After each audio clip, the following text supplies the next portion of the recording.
Hopefully the chat will be working today. Come on in, everybody. I think I saw some people already in the chat. Marv was talking that yesterday was the 15th anniversary of Frank Frazetta's past. Yep, Marvy's already in the... Nope, that's not it. That's by Atlantean. All right, let's try this. There we are. Yeah, good morning. We lost Frank Frazetta 15 years ago on May 10th. There's a suggestion for a show. We've covered one of his art books in the past. It'd be great to look at again. There's some great comics that he's done that's in public domain. Yeah, Frazetta's stuff is just amazing. That we need to take a look at, I'm sure. I might do a Frazetta study today if I do a live stream. I wasn't able to live stream this week because of I was filling in for some people at the bookstore I do some work at, and I streamed like every day from like Friday, Saturday, twice on Sunday, and so I couldn't get Monday in. Oh yeah, coming in, folks. We see you out there. We just lost a viewer. What's wrong with you? Somebody left.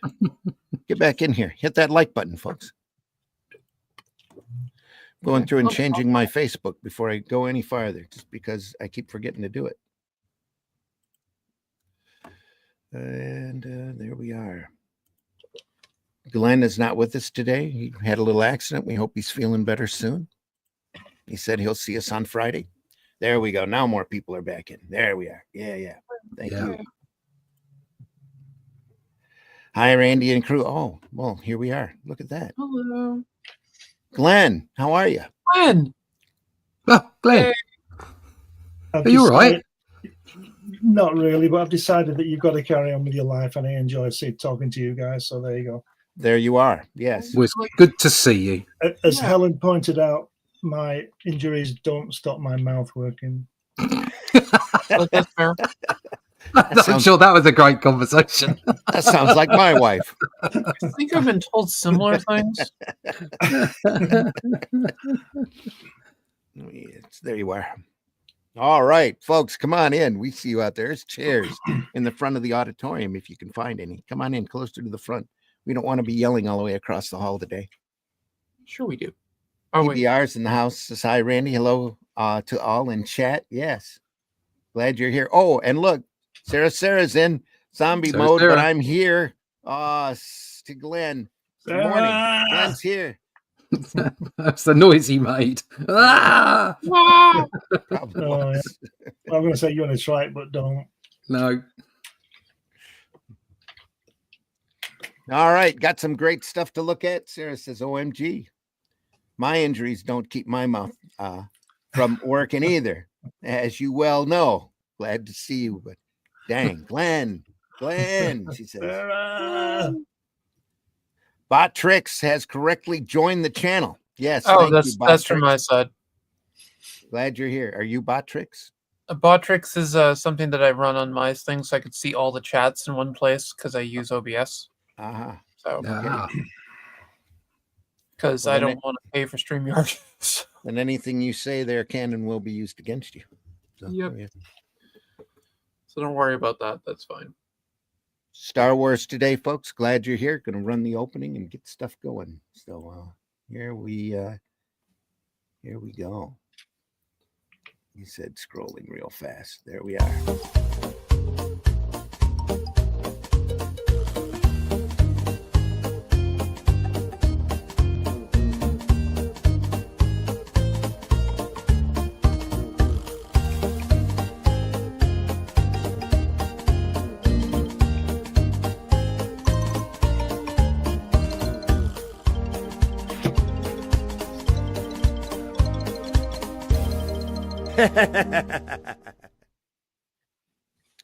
Been some real nice viral videos show up in my feed lately about the creation of the X-Men, the new X-Men with Claremont and Cockrum.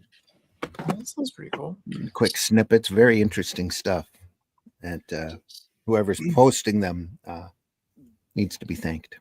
But yeah, I want to check those out. I want to thank Russ for sending me that TV21 link. Thank you, Russ. No problem.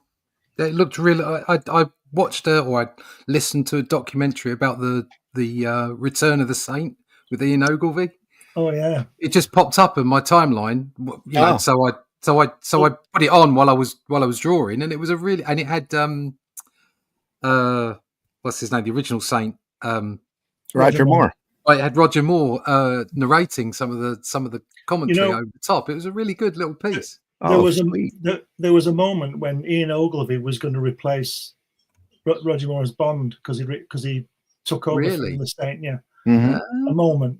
But he wasn't a big enough star, so no, it's a pity because I think he's great. Yeah, I kind of like him in that. It's a really sort of trashy 70s TV, and it's excellent. It's really, really good fun to watch. There's nothing wrong with trashy 70s. No, nothing at all. No. A lot of that stuff gets played. There's a lot of retro channels here, especially on some of the oddball streaming platforms like Tubi and Pluto and that. Yeah, they play Pluto has a lot great, of great 60s and 70s and 80s stuff on there. I just want The Fugitive. Yeah, I haven't seen that around. If I do, I'll let you know. Thank you. I Desi really Lou- want to watch The Fugitive. Desilu production Yeah. in the 60s. I remember that first time around. Yeah, I haven't seen it since I was a girl. So, David I Jansen. like to watch it. So, I've not seen it since I was a girl either. no. We haven't. We have a great Me TV syndicate that runs little independent stations all over the country, and their Saturday nights are just incredible. They have a horror host named Sven Gulli that comes out and does the old Gulli. Does the old I've seen Elvira this stuff. thing. Has a lot of rubber chickens thrown around, and Rubber chicken. Speaking, just before we move on, speaking of the Fugitive, mm-hmm. even when I was, I think it was about 13 when that was on. Even then, it struck me how similar to The Invaders it was. Yeah. You know, and then at the end it says a Desilu production. You know. Yeah. I think it was vice versa though. I think Invaders came after Fugitive, didn't it? Yeah, I have no idea. I'd have to check the dates. That's what I meant. Did I not say that? Yeah. I meant that's what I meant. Yeah. Same basic format though. Yeah. Yeah. It's a guy a handsome guy being chased by someone and moves to the next town every week. Yep. Leaving behind lots of babies and stuff like that. And Sarah says yes, Sven, LMFAO. But the thing with their Saturday night lineup, they start with like Sven Gulli, and then they do the Ferrigno Hulks and Batman, Adam West, and they used to have Wonder Woman on. I'm not sure if they do anymore, but early in the morning they run all the Irwin Allen programs: Voyage to the Bottom of the Sea, Lost in Space Time Tunnel, Land of the Giants, right in a row. And then Invaders earlier in the morning, followed by like in 6 a.m, they run an episode of Thunderbirds. Oh, cool. Just great geek stuff. Just fantastic of them to be doing that. That sounds like fun. Yeah. It's a great brain check stuff. My appreciation for Beverly Hillbillies just has grown by leaps and bounds by watching them on those, just catching them on the channel. Oh, Beverly Hillbillies. I guess that'll be good noise. And they're actually funny. Sitting there laughing at the thing. It's another show that I haven't watched since I was a little girl. Cement pond in the backyard. Just fantastic stuff. You have to have a tolerance for hillbilly stereotypes. It's a program I've never seen. Oh, you've got it. Never seen it. I will send you the pilot. Okay. It's on the pilot's on YouTube. Okay. And it's okay funny. You've never seen the Beverly Hillbillies? No. They really start hitting their stride once they become I'll see if I can make it all the way through. Oh no, you'll make it all the way through. They're great. It's like a stage show with, but it's all hillbilly stereotype humor. And the pilot, they end up finding the oil, and Jed's sister, who's played by the same woman who played the hotel owner in Petticoat Junction, who went on to be the voice of Betty Rubble on the Flintstones. Oh, right. Okay. I know Betty Rubble. Yeah. I could sing you that song all the way through with different words, but you'd get cancelled, so I won't. It would probably fit though. It probably would fit, but yeah, you'd find it funny. But Yeah. I'm sure we would. Considering some of the We're stuff that I've monetized. seen on YouTube lately, I really wonder if we'd get canceled. No, you would. 'Cause I can only watch him when I'm in a certain mindset or with the right people. LOL. He's talking about Sven. OMG. It's bazonkers. Oh, babbling baby. There we are. Bazonkers. It's Bazonkers. bazonkers. We got a new baby. I don't know if you were here last week to see that, yeah. Sarah, but we've got a new baby to say hello. Hello, motherfucker.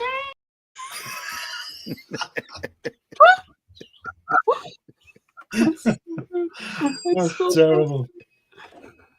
Oh dear. Parenting 101. There you are. I thought it was funny. Anyway. I think everybody here definitely enjoyed the humor of that.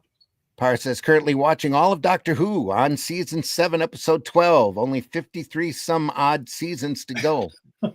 You're still in the classic stuff then. There you are. Yep, still in the good stuff. Yeah. Probably Roland and Tom Baker, I would believe. Right about Season in that. 3? Yeah, that was he 3 or 4? He's 3, right?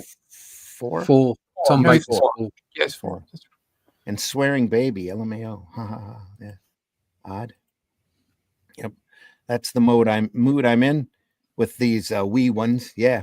There are whole videos up there of babies swearing. That's hilarious. That's just a little snippet from you can find the full episode of The Fugitive here on YouTube. Yeah, there you go. Full episodes. Oh, just like that's a big Blake look. 7. You can find almost all the Blake 7s on YouTube too.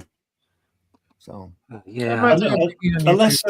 A lesser known BBC Okay. 2 series, I think, was The Survivors. Did you ever see that? After the post no. Post-apocalyptic. yeah, and it's it was the BBC. It's like it was on a shoestring like Doctor Who and all that. But I thought it was pretty good. I watched about 30 minutes of the Externauts on Netflix. Oh. That's kind of a after the apocalypse thing, and shut it off because it was so dark. It was just the TV was pretty much black through the whole thing. And I'm like, man, if I want to listen to a radio play, I'll go downstairs and work.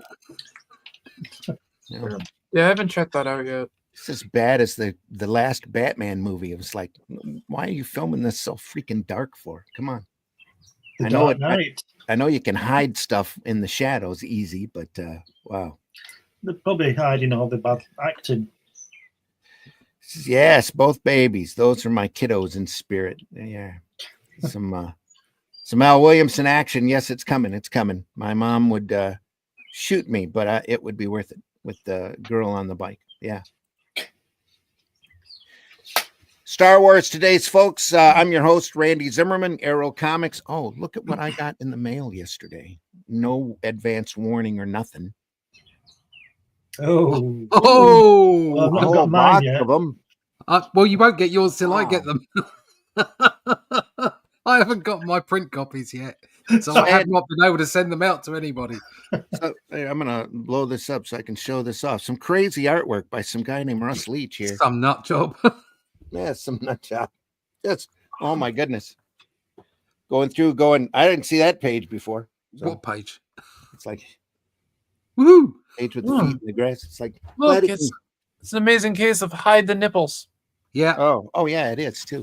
there are a couple of nipples got through. Uh-oh. All right A couple then. of nipples got through. Just I for your support viewing entertainment. Yeah. Oh, look Free at the that. nipple. Bit of action going on there. Atlantean 2, folks. Really proud of the story. Had some help by Charles Santino. Could you open that up for me Very again, so I can see how the center spines worked?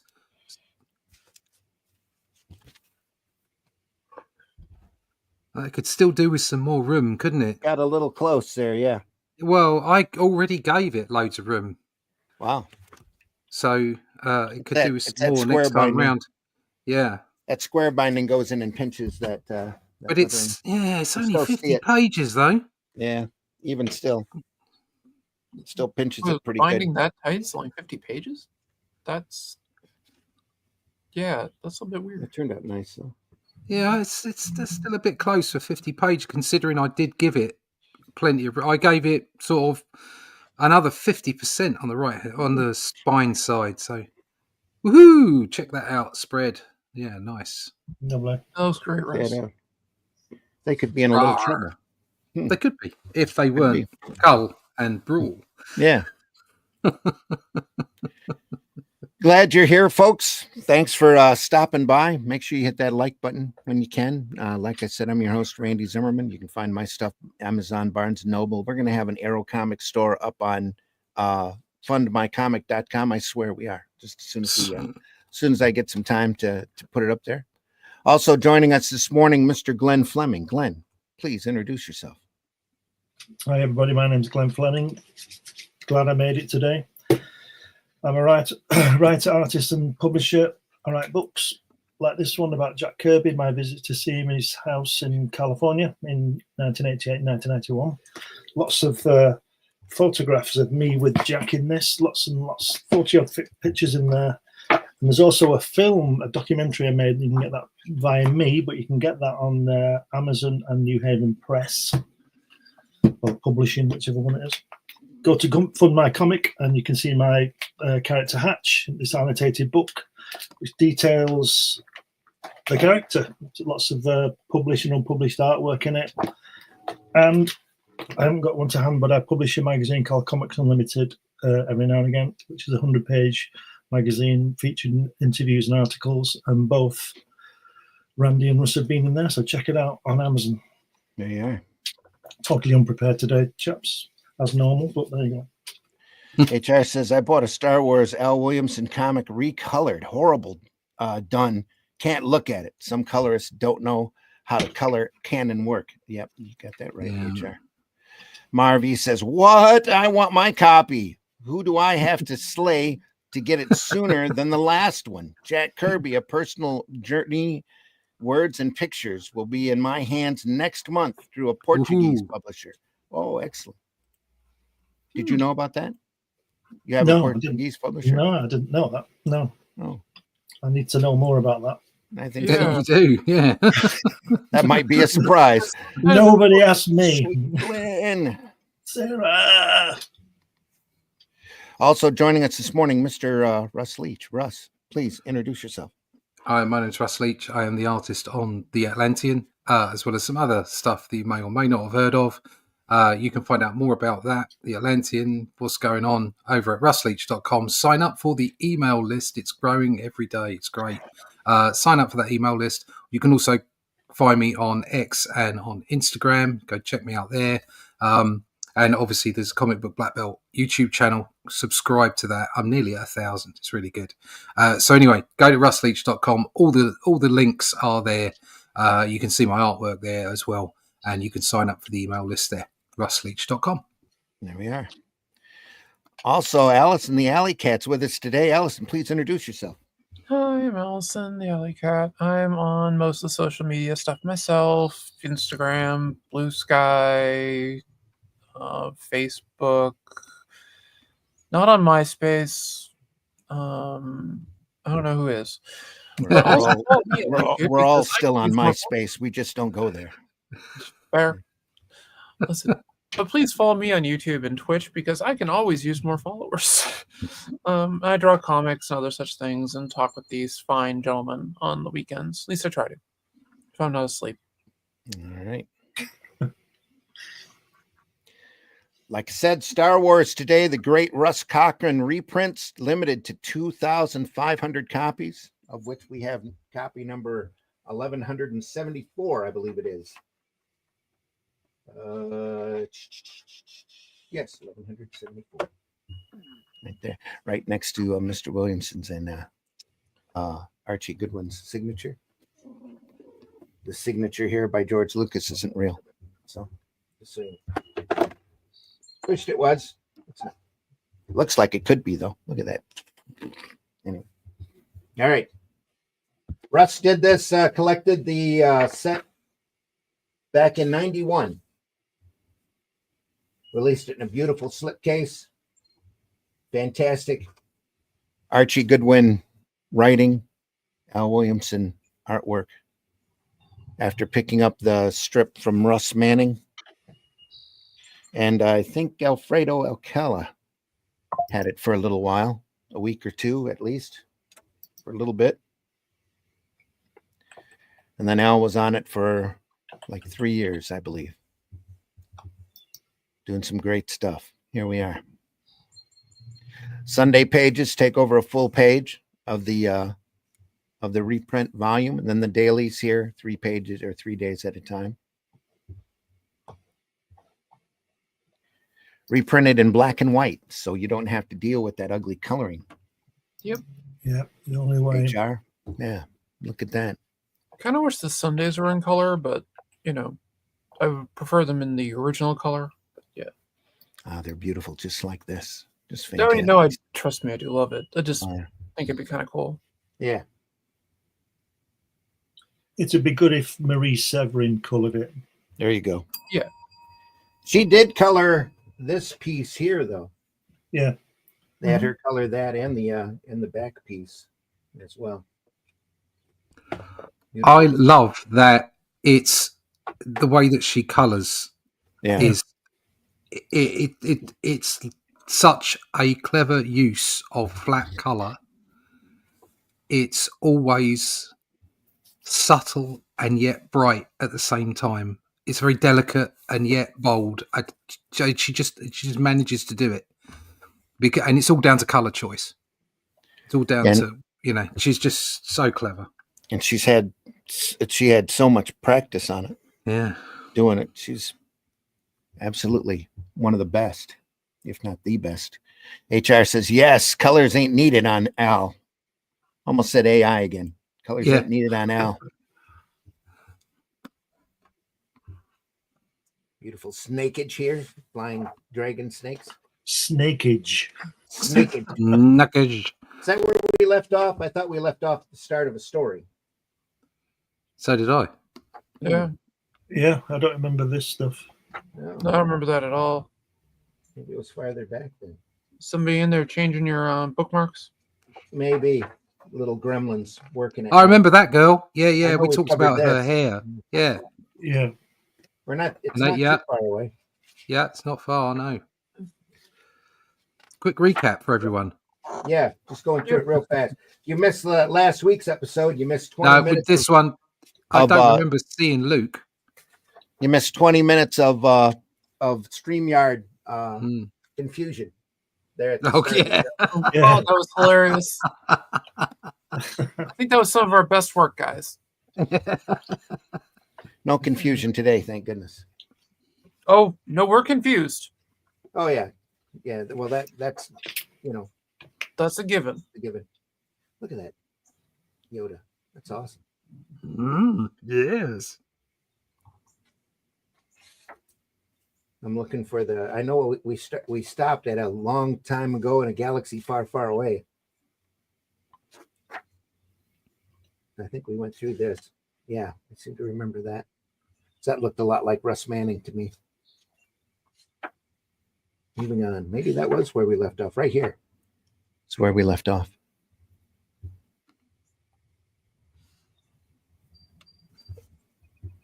The Serpent Masters.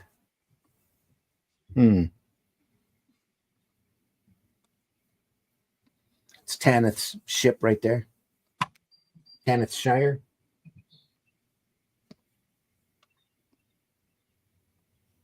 Did you say this series is set between Star Wars and Empire? Yeah, New Hope and Empire. Yep. They needed a place to put it. Yeah, it's 3 years in between that time frame, so it kind of works. Did the novels have any relevance? Because they did 3 novels, didn't they, in between the films? They did quite a few. Yeah. Yeah, well, Novels. they did. Splinter of the Mind's Eye. Splinter of the Mind's Eye is the first one, and that was done between Star Wars and Empire. It's That was Alan Dean Foster too, and he threw that together real fast to capitalize on the big Star Wars craze that was going on at the time. Yeah. Still a decent novel. That was a interesting book. It's also one of the first places where the word Kyber was used for the Kyber crystals. Oh, yeah. Okay. Well, spelled completely differently, but you know. Mhm. Well, I remember the first paperback edition of Star Wars, the novelization coming out. It was still had the quote from the Journal of the Wills on the inside of it. Yep. Well, that was the original title of the movie, was the Journal of the Wills, Yeah. and then it became the Star Wars. It says Foster wrote the follow-up novel Splinter in the Mind's Eye, 1978, written with the intention of being adapted as a low-budget sequel to Star Wars if the film was unsuccessful. So, there you go. Yeah. That's a little iffy of that part, but because the direction, contrary to popular belief, there was no plans for after Star Wars. I'm only telling you what it said there. Yeah. Well, I think, like I said, they threw it together real quickly in order to capitalize on the big Star Wars craze because everybody was buying anything Star Wars. Yeah. No, they definitely did that. So I had completely forgot the first set of action figures that Kenner did. They didn't have them out in time for Christmas, so they actually sold you a card that said that the action figure was coming. Doesn't sound like a scam at all. It was like the original, like 12 figures or something like that. Yeah. Yeah. It's back when everybody was Star Wars crazy. I've said that before. That's how I found 2000 AD. I was reading up on anything Star Wars between Empire and Return of the Jedi. I ran across a Fantastic Films magazine that had an article about 2000 AD in it. Yeah. Wow. Had to track it. Had to track There him you down. go. Cross-selling. Yeah. And that same magazine, they pitched the idea that Boba Fett was actually Luke's mom.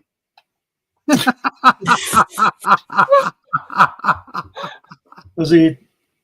Oh, Oh, God. what can I say? Dear God. Yeah, I can't even. And this was pre-internet, obviously. It's the 70s, late 70s. So we were early, maybe 80, 81. So we were digging up any scrap of information on Star Wars we'd find printed in a magazine or just any type of hint that we could find about stuff coming up.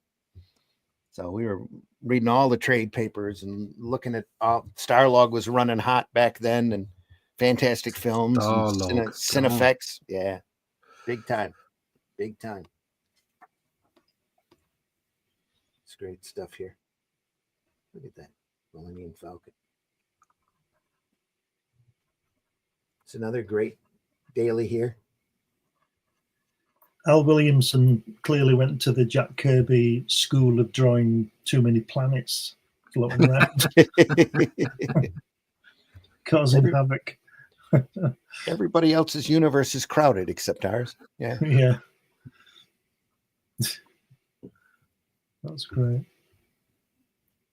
We mentioned last week about the foliage that he draws and the little creatures, and there's a little creature there on the left-hand page at the bottom panel, started by the crash, And mushrooms. And it's great. Mushrooms. Yes. Magic mushrooms. Force-imbued mushrooms. Spotted mushrooms, yeah. I mean, that is such a lovely panel. That one whole long panel at the bottom left there with his crashing, and the space, the negative space being used. Yeah. Fantastic. Archie probably spent a whole 15 minutes on that, writing that script. And then Al spent the day, at least the day, drawing the whole thing. Yeah. It crashes. Okay. And they're covered with foam, so it's the first recorded foam party in comics. There we go. Yep, there we go. Exactly. Having a phone party with the droids. Marvi says Bertrand gets books outside of Portugal from other publishers. I've got a few lately from France. No shipping or fees from outside the EU, but I wait almost 2 months. Yeah. Hopefully we'll get some shipping rates reduced here soon. Al, Star Wars work is top. How many years was he working on it? I believe it was three Yeah, solid 3 years. years. Had a couple of big assistants. His son was helping for a while, and then he finds Carlos Garzon, who does backgrounds there for, I think, the last couple years of the strip.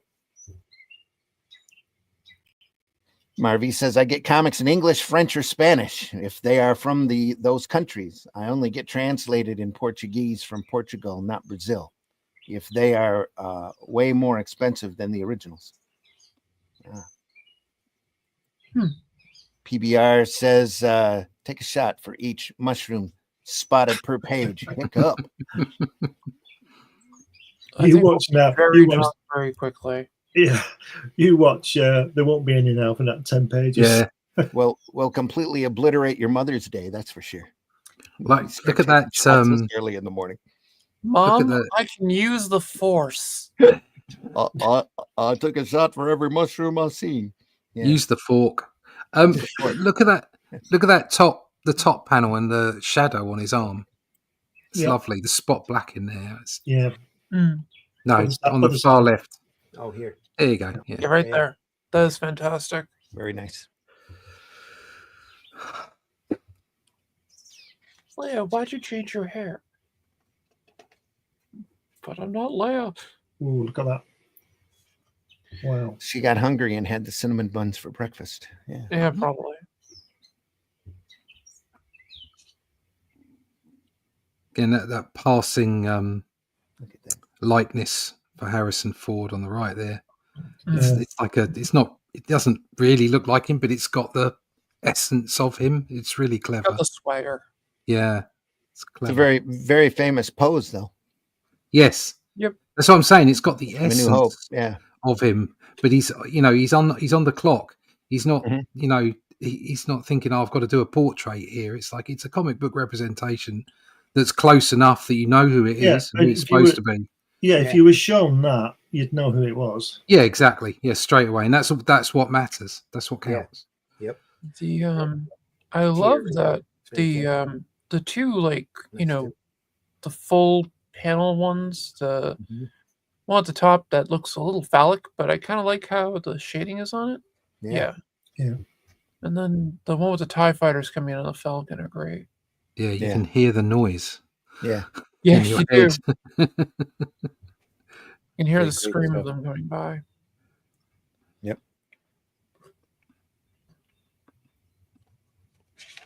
Heck, that silhouette one was great too. Vince Coletta's been on these two. Yep, raced all the backgrounds. Bless old Vinny. A little bit of zip work, probably hitting deadline. Yep. Yeah, it's like, strong light on this one. Let's get some shadows in. We have seen this before because last week I mentioned the way that Chewie doesn't disappear into the black against Santa. Yeah. I mentioned that. And that shadowing. Yeah.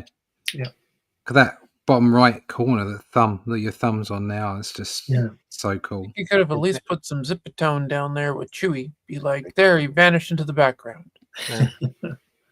Instead of somebody just erasing the lower half. It's got the smoke running back here. That's his excuse. I probably still would have zipatoned it. Yeah.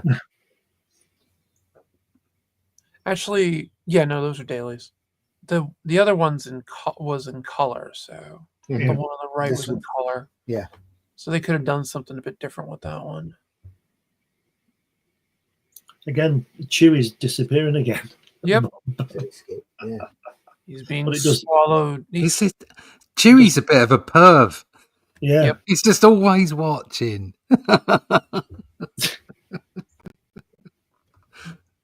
He's missing his wives back home. Oh, God.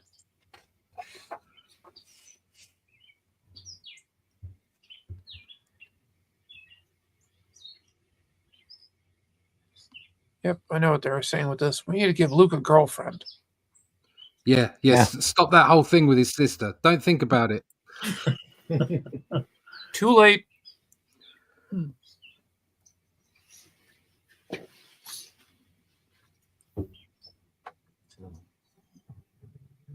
flying dragon there.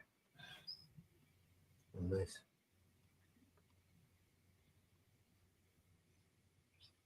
Is that stormtrooper been jousting with his jouster at the bottom there? Yeah. Yeah. I don't know what you call it. His I'm gonna pole. go with the jouster. Yeah, It's Great. he's been jousting with his pole. It's a Pike. laser lance. Yeah. Don't tell him, Pike. Yeah. Yeah, it is. That's a bizarre choice, isn't it? It's a little bit. And is he cold? He's got that. Oh, half got a cloak on. Is he not feeling too good? He's just like, I feel like I want to be a Jedi. I have my lance and my cloak. There, done. In the original script, all the stormtroopers did have lightsabers. Did they? Hmm. Yep. Yeah. And that was when it was called The Star Wars. Yeah, everybody fought with lightsabers in the earlier scripts. They actually took into account if they damaged the ship, it would decompress it and throw them all into space. So they were like, switch to your swords. I knew someone who thought they were called life savers. But the same person thought the dog was a Doberman pincer. Pincer. Okay. Doberman. And when she got divorced, she signed an Aphrodite. Oh, there you are. That's true. That's true, honest, yeah. It's true. Yeah. Oh, well, you know. Say the weird thing. Say the weird thing. Yeah, I'm definitely feeling bad for my gender. Oh, Sounded like a script from the Beverly Hillbillies. it probably was. Wife's got a set of videos that she sends me of a Mexican dude doing the Mexican word of the day. That's what that reminds me of. See that guy with the lance shooting the R2D2, whatever it is. Look at his legs. It's very Hollywood Martian legs. Yeah. Especially on the next one over. You can see.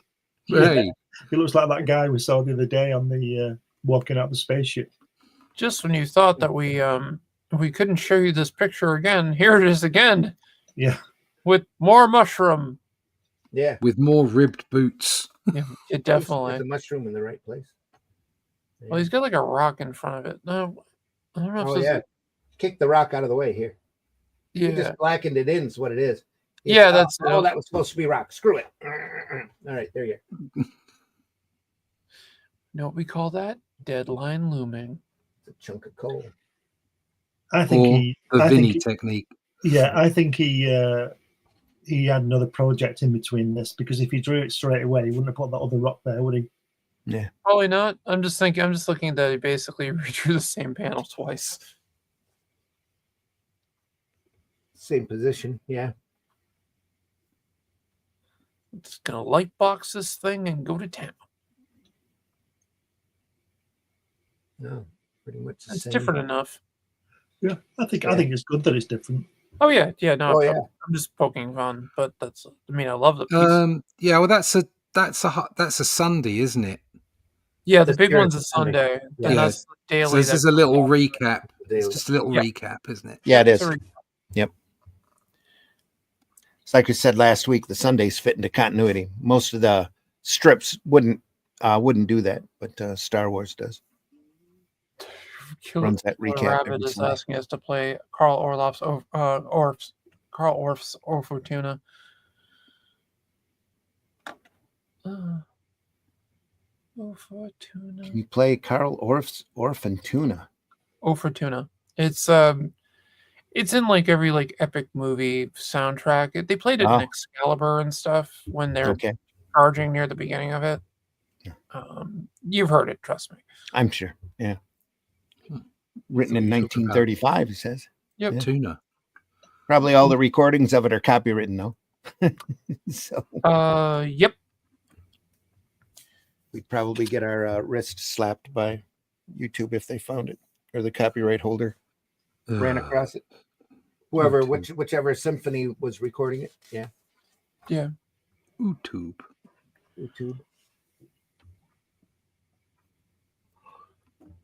Alec Guinness there.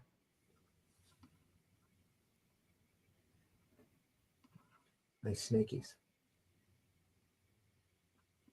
Oh yeah. So we talked about that too, because we were talking about that looking like Hal Foster. Yeah, it does look like Yeah. Hal Foster. I like that. Yeah. On the first page, the bottom panel with the snakes going down, they really look like they're moving down there, don't they? Mm-hmm. Yeah. That's great. Really good. Get that feel. Then he knocked everything back with a zip screen over top it on the daily. There's the snakes going into light speed. That must have been fun for the apprentice. Oh yeah. It's Had one. Put a 20 dot screen back there. Drop them all back. Okay. That's Padawan. Had one. Padawan. Yeah, it's not apprentice. Padawan. It's not Padawan apprentice. learner. It's Padawan. It's Padawan. a Padawan Inca. Padawan inker. Yes. Padawan background guy.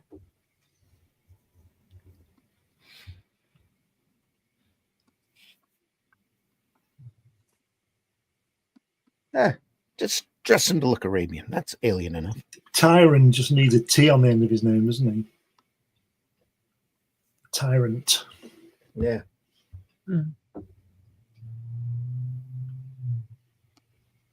Sorry, I've just popped in from the Conan strip on the next page. Basically. Here. Well, with all the the snakes guy. and all that. Yeah. Yeah, and he looks like a Stygian or something, so Mm-hmm. Looks like you've saved me again. This Tanith woman, she doesn't. She sort of just stands around, doesn't she? She hasn't moved yet. Well, she saved Luke twice, probably just by looking at him. Well, I must have missed what she did, but she just seems to be standing around. Yeah. You didn't see what she was doing in the foam bath. yeah, I have There I we go. definitely have thoughts. So. I definitely have thoughts. Definitely thoughts.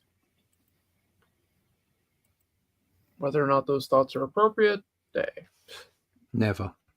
nope. Well, you know what we say around here. Say the weird thing. There we go. I think she's there to save Luke from his virginity. Could be. The gray tones are great. I agree with Marvy.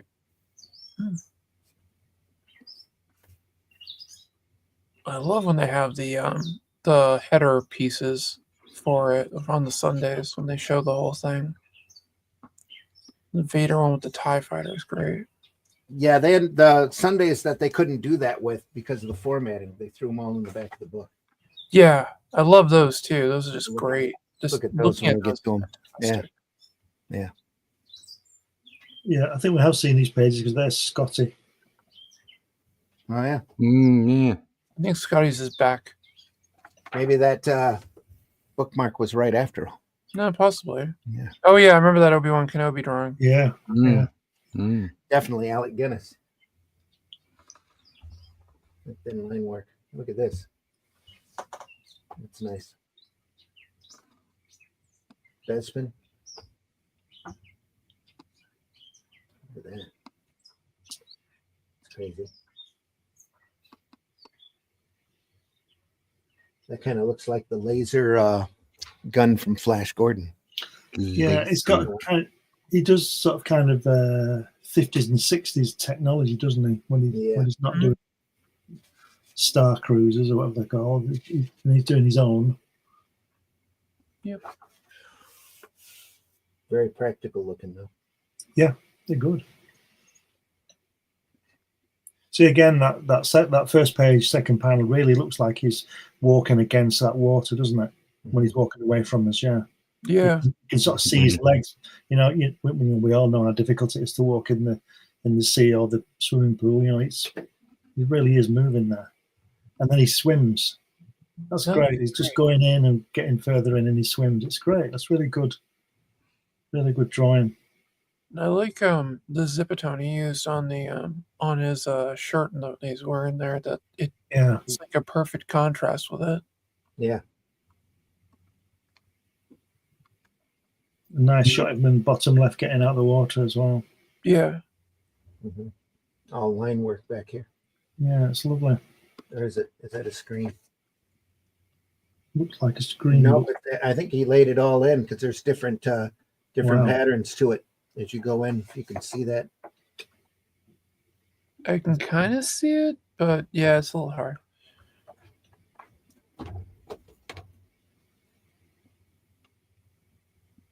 Oh yeah, that's all. yes. Yeah, it's all pen. Yeah, brilliant. Yeah. That is great. You must have had spare 10 minutes. That's what assistants are for. Padawans. Yeah. Yeah. Padawan inker. Yeah. Sure.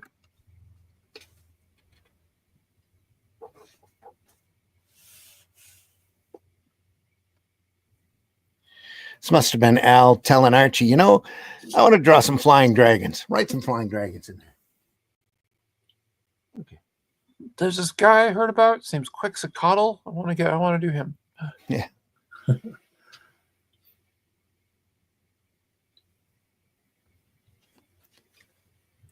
Oh.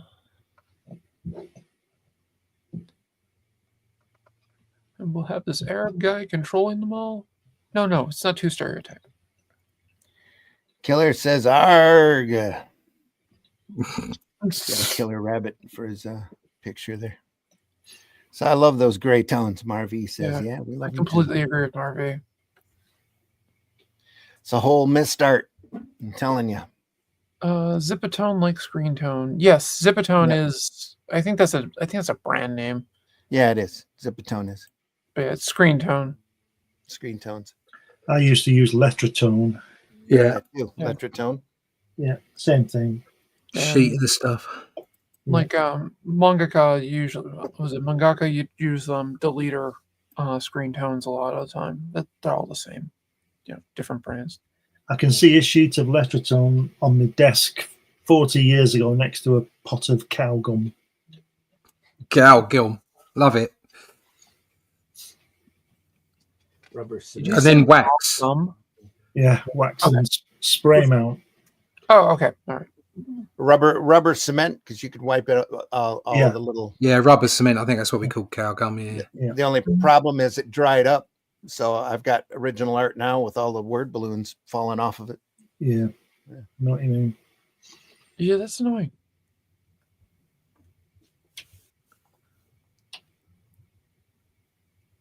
I've seen Don Lawrence originals from Trigon Empire with the word balloons that have fallen off with a big yellow square that somebody just actually applied directly on the artwork. Mm. But it was throwaway then, wasn't it? That's the way they look at it. Yeah. Yeah. I love the Luke and the girl there in that last panel. The way he's just like, yep, I just swam through all that. It's great. Oh, they have like a pumping station or something with that. Yeah, what that looks like. Yeah. So it's Tyran, obviously. And we got the stormtrooper holding his lance again. Yep. Yep.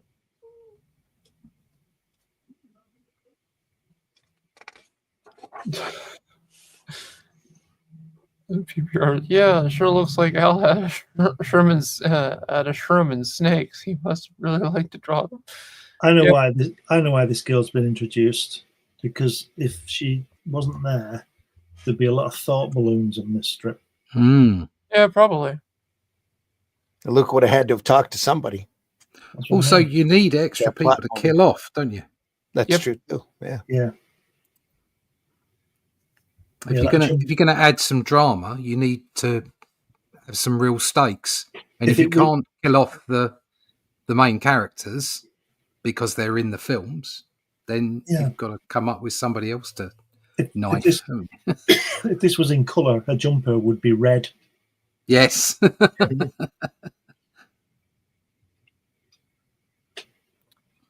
He's climbing that wall using his lightsaber.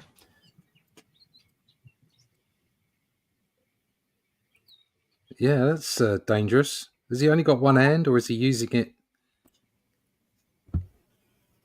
Trouble is, if he puts it in as a pin, it's just going to make everything molten around it, and he's going to slip all the way down.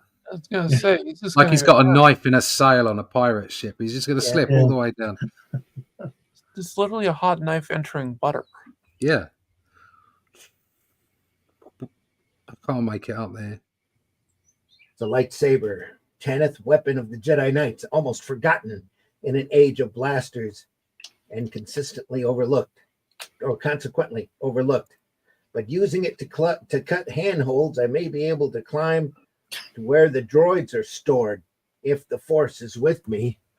While I wait half an hour for the molten rock to cool. Yeah. He should have, in the Empire when that monster whacks him and he ends up hanging upside down in its ice thing. Yeah. And he tries to get his lightsaber by using the Force, and it just moves a bit. Yeah. Well, he should have thought himself up the rock. Like He could have levitated. Yeah. It's funny that how they. I suppose it's all for dramatic purpose, isn't it? So, like even in the prequels, they had them jumping like long way, quite a way down. Yeah. And they had them levitating things, but they never levitated themselves. No.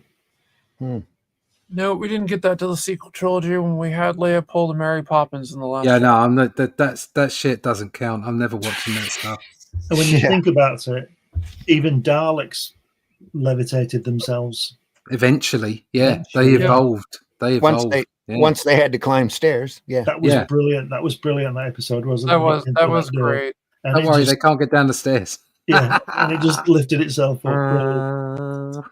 Which is kind of what you'd expect from an advanced, a life form that can, start, go around the galaxy and stuff. Yeah. At the very least, they would have built robotic feet. Yes. Yeah, it sure seems Al had a shroom and snakes. Must have really liked to draw them. Yeah. They had a mega trip that he needed to work out. He had a mega deadline he had to work out. Wow. That's shady. Is that Slim Shady? No, not too slim. Please stand up. This is all done by hand. Line work back there. Same here. That's great. Zipper tone here, though. Look at that bottom panel. God. Yeah. Beautiful clothes, the folds in the clothes and then the gun and just, wow. No, on the right there, he's in the dark and there's a negative space for the floor and the lightsaber. Lovely. Yeah. Yeah. And Al's coming off of a long run on Secret Agent X9, which is a very domestic secret agent strip. So the change must have been interesting for him. That probably puts it mildly. Yeah. Must be nice to be always working, especially on this kind of stuff. Yeah. Especially on this comic strip, if they paid like the Syndicate did, that was really good money. Really I mean that's the trick. We can all just work. Yeah. It's getting paid healthily for it. It's literally the job of a lifetime. So it's getting paid a living wage. Who would have thought the use of that? now, plus it was Star Wars, and if it was in thousands of newspapers, the way the Syndicate worked is he would have gotten half. Yeah, Any he'd money have got that they quite a collected. bit. Yeah. Him and Archie both would have made out real well.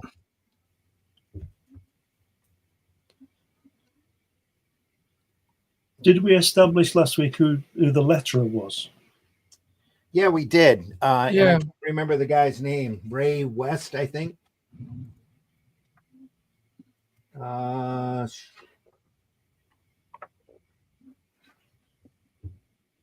Archie, I think, mentions it in closing. Ed King Ed King. was the Really letterer good. on this. It's really good. He's probably one of those unsung heroes. Guy probably lettered all sorts of stuff over the years, and nobody knows his name.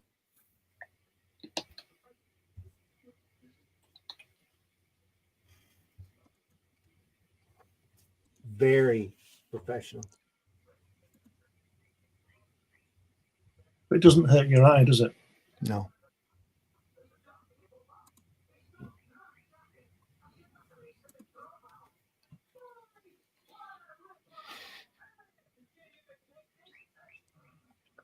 Even at this point, you had to be careful with your dialogue and keep it to a very bare minimum.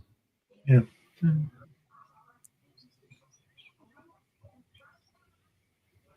So I was reading through an old comic strip there where the guy got pretty wordy and his hand lettering was thin, but there were times that the lettering took over 3/4 of the panel. Ugh. It's pretty crazy. Yeah, that would be.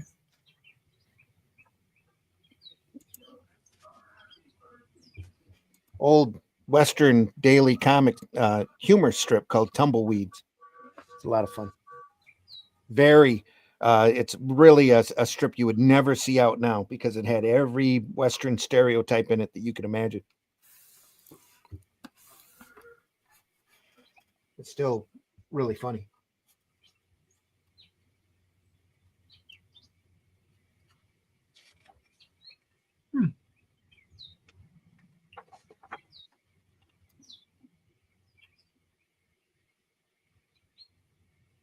C-3PO. Look at that. It's nice. Do you know, I really don't like it when when the balloons or the captions aren't in the artwork. Yeah.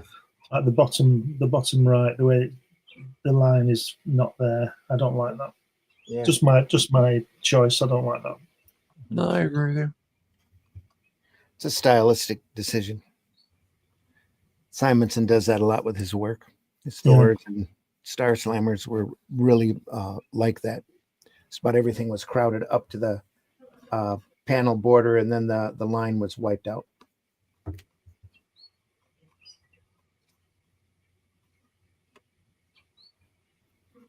Here, sometimes it's in the border, sometimes it's not here. I think it separates the artwork from it too much for me. Lettering, yeah. The way the border isn't finished, not the lettering. The way the border isn't finished. Yeah. Because when you see like at the bottom right, where you just showed there, the bottom right one, it works because it's within the panel. I know what they're doing, but I just don't. I wouldn't do it. I don't like it. Mm-hmm. I like that. Oh, that's a good opening panel, isn't it? Look at that. That's just a great page. This whole Yeah, thing is that's fantastic. just amazing. I've not got there yet. I'm just looking at that first panel. Oh, It's yeah. fantastic. Yeah. Crikey. Yeah. Yeah. Wow. Look at that. Oh, Gorgeous. There's a master at work. Yeah, that's putting it mildly. Down to everything, just crafting the Yeah. ship, the composition to spotting the blacks, just everything on this open panel here works, I think. Yep. Gives it enough empty space here. Let's put our signature right in the center of the strip so everybody will see it. It's good.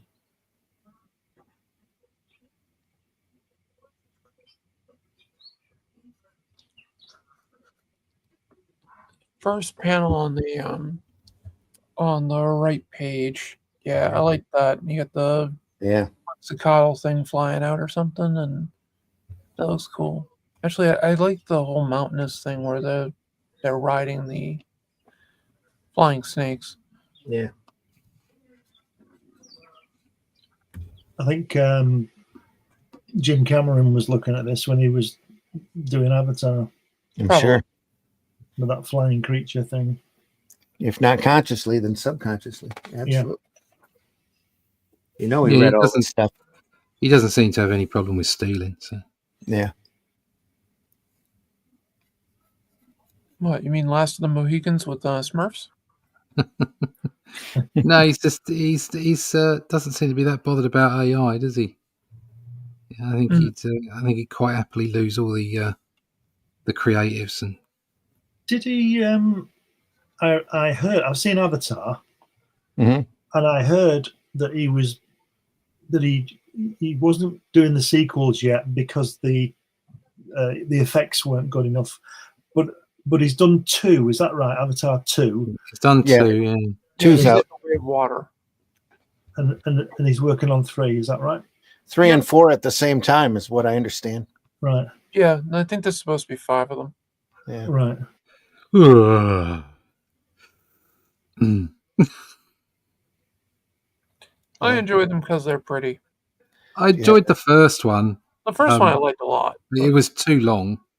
Yep, I agree with that. And so when it came to the second one, I kind of went, "Oh, I don't know that I can do that. I don't know. I enjoyed it. It's I only too saw it long. once. I saw it. I have- It was worth it. I have a short Attention attention span. Yeah, that's why I like 80s movies because they're all just like 90 minutes long, aren't they? Yeah, You don't get these during the 2.5, 3-hour movies. It's like, Epic. you know, I really enjoyed all the Lord of the Rings films because, in some ways, because they're long. Do you know what I mean? They do justice as well as they can to the descriptive talents of Tolkien. Yeah. And so there's something to be said now. I mean, Tolkien's descriptions is another character in his books. Oh, yeah. So there is something specific about that. But other than that, I find it really difficult to sit down and watch a 3-hour, 2-hour, 2.5-hour film. It's like, really get to the point, you know, get the aliens, get the guns out and let's have a fight, you know, other than that, get lost. Yeah, I don't disagree with you. I don't mind them. I think I know I'm very shallow. I'm going to say I think that says more about you than Yeah, the film yeah. I think it does. Yeah, I think you're absolutely right. To me, it depends on the movie. Like if I'm gonna sit down and watch Heat, it's 3 hours I'm setting aside to watch Heat. So Yeah, I think I'd probably pause it halfway through and watch the rest of it another day. I'm just it's not good. Well, I'm staking out an entire day here in a couple of weeks while the wife has gone to sit through both Rebel Moons just to see what it's like. Really? You Yeah. want to do that to yourself? I've already attempted the director's cut twice, and I keep Oh, falling asleep. I'm not interested at all. I've I got- watched. A Star Wars knockoff. I've got vodka in the house, so Not enough. let's sit there Now, and go through it. Battle Beyond the Stars. There's a film you should be watching again. That's completely different. That's nice. That the comparisons. The only thing that you can compare between the two is that they take place in space. Yeah, I mean, love they- that film. Oh no, I love love that film too very much. So I love it everything- because it's just so stupid and it's like goofy. Skipper It's- Danning in it. Yeah. yeah, I mean, the main spaceship Good in night, Battle John Beyond the Boy. Stars looks like a flying vagina. So, yeah, With breasts. Yes. yeah. And if you're gonna have one fly, then why it's not? got, like the ovaries where the guns are and all that. And Yeah. it literally is. And they use those ship designs in like another dozen movies. Yeah. Space After that, Raiders. They yeah. use the same ship. Oh, Space Raiders. There's a good one. Yeah. That Space Pirates as well. Was that in 3D? It was Ice hideous. Space Pirates. No, Ice it Pirates? was. I'm Space sure it Pirates. was Space Pirates. It Space was in Pirates? It was 3D. I remember going to the cinema to see it, and Japanese. the first shot they had, there was like a post-apocalyptic environment. They were zooming in, and it was just a twig on a tree, but it was poking out at you. It was like such a mediocre use of 3D technology. It Oh, was so crap. The first scene in Space Raiders was the bug. I don't think I've seen Space Raiders. Oh, it's bad. It's bad, is it? It's so much fun, but it's bad. It's a very What? bad movie. Galaxina, same way. Oh, I don't know that. Dorothy Stratton. Who's Dorothy Stratton? Okay, you'll have to look up the film. Yeah. I don't recommend it unless you No, really okay. enjoy really bad B movies, because it's really bad. Wasn't Dorothy Stratton that girl who got murdered? Oh dear. I think didn't she? Playboy pinup Yeah. girl. Sorry, just look at the rendering on C3 on R2. I know C3PO there. Yeah, at the bottom. God. Yeah, looking Yeah, at And that. then on Darth up at the top. God. Isn't that great? Yeah. Do you know what's really clever about that Darth rendering? Is that obviously he's done this 2-up, Yeah. but it's actually it's perfect. It's perfect comic strip. It's really quite loose, Yeah. but because it's presented lower size and it's actually just fantastic. I was gonna say when you get right up to it. Yeah, Here. yeah, and that's the best. I'm That's not gonna what. do that with the camera. Yeah. You get right up to it. Yeah. It's just black blotches. Yeah, and that's what makes the greatest. He knows Stuff. where to put them. Yeah, You know, just brilliant. amazing.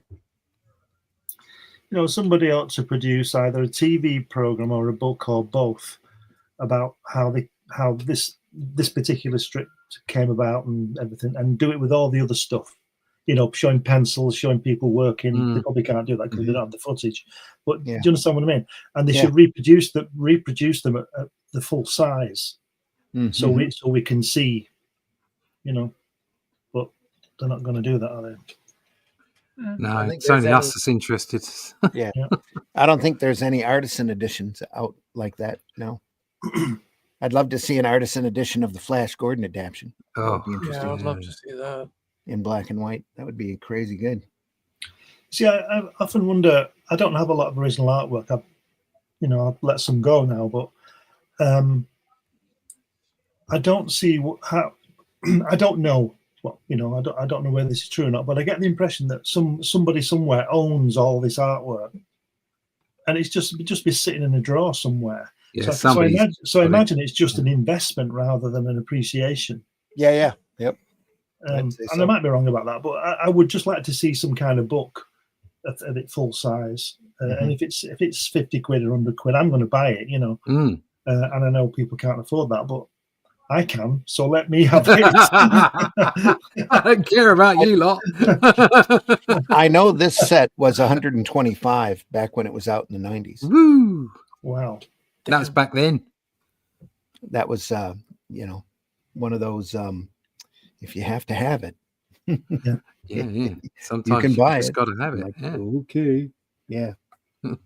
I'm pretty sure I paid full price for this. I just hope that Al Williamson's estate own this artwork. Yeah, I couldn't tell you. I hope he got it back No to idea. sell it. I'm sure he did. A lot of at this point, a lot of them were shooting and sending stats to the syndicator and Right. keeping the originals at this point. Yeah. The syndicates returned a lot of the pieces, so Yeah. pretty much think that was usually part of the agreement with the syndicates. You get all your artwork back. Right. I know comic books took them a while to catch up to that. Well, we can always look on eBay real quick. That's and true. see if any of that stuff is for sale. Oh, he's gone. The guy, he's fallen off the. If you look at the center strip there on the second page where he's falling, that city thing that he's in falling out from. It just way back when it first appeared, it reminded me of an electrical box on the wall with all the, you know what I mean, with all the wires coming from it. Oh, yeah. You know what I mean? Yeah. Like a fuse box. Yeah. It's probably what he was thinking. I'm going to draw a city and make He it. probably just looked out the window and it was on the wall of next door's house, Yeah. Perfect. So he just thought, that's good. Perfection. He saw the phone knit out there, and he's like, "I'm just going to draw that, and that's become a city." I'll add some extra bumps. Now, somebody cut the Sunday strips out of the newspaper, and they're offering them at $4 a piece. Just the printed version. Yeah, just the colorized printed version. There's a ton of them up here. Well, I should have said original art here. Let me see. got to give them their due. Then they're trying. Well, it's the kind of thing that you would see at a heritage auction site anyway. I don't think that's the kind of thing that you eBay very often. Original art. Nope. There's an Al Williamson book that's beautiful. $49.95. I'm pretty sure I have that book too around here somewhere. I'm not seeing any. So nothing original. Well, I just found Galaxina, and yep, it's everything you'd expect it to be. Oh, it's a lot less than that. Believe me. Yeah, I don't think this is something I'm watch. They did that film because of Dorothy Stratton, and then Oh, she yeah, ended I'm up pretty sure. she ended up getting killed right before it came out. So that's where most of their sales came from, or box office. She plays an emotionless android Yeah. in it too. It's a Star Wars Vader's Quest #2, page 13. No, that's Dave Gibbons, so that doesn't count. And though the price on that was $750. That's not bad for Dave Gibbons. Buy it now. Yeah. And 42 people are watching it, so they're going to pounce on it once it gets close. You can buy my artwork for much cheaper than that. Same. Yeah, I'm not seeing anything on eBay. Get you a deal on mine. Adam Gorham. 24 Darth Vader original Star Wars art, free shipping. Please buy my art, $700. Yeah, nothing from Williamson though. Yeah, it's just been too long, I would imagine. All of that stuff's heritage. That's all auction material anyway. Oh God, yeah.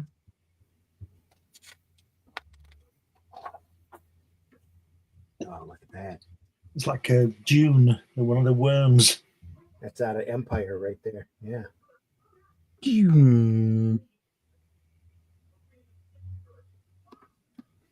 Another one of them pages you just look at and go, wow, I'd like to get that one. Oh God, look at that. She's got her jodhpurs on. Yeah.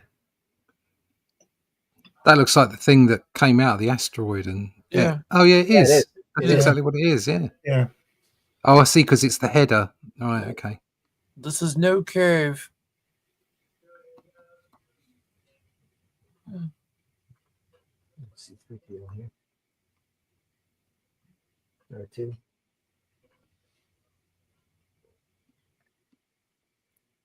Yeah, the shine on 3PO's head is really good, isn't it? Yes, it is. The attention to detail by him is just amazing. Especially for a daily strip. I mean, Yeah. Yeah, Marv says instead of Zipatones, I'll use pencils. Those sheets are expensive. They weren't expensive back when we were using them. They were pretty inexpensive stuff. So. Everything was cheap back then. Oh, yeah, that's true too.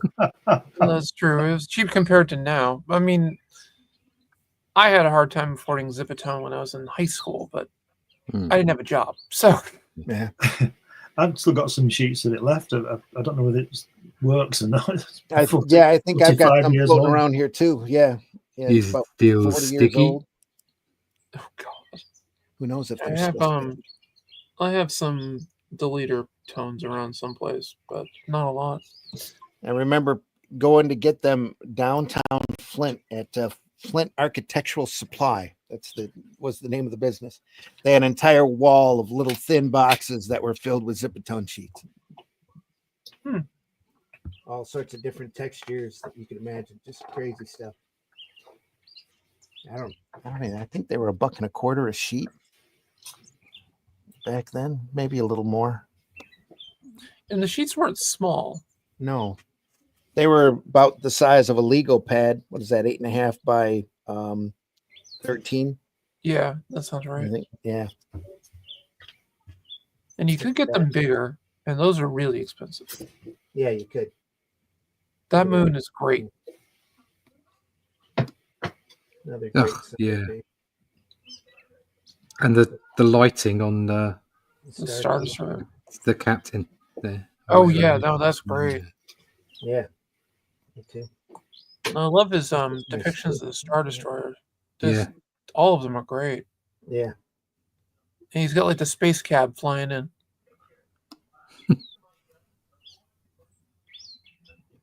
I'm guessing that's her ship. Where are we looking? Yeah, right there. Yeah, I think that's just a transport ship.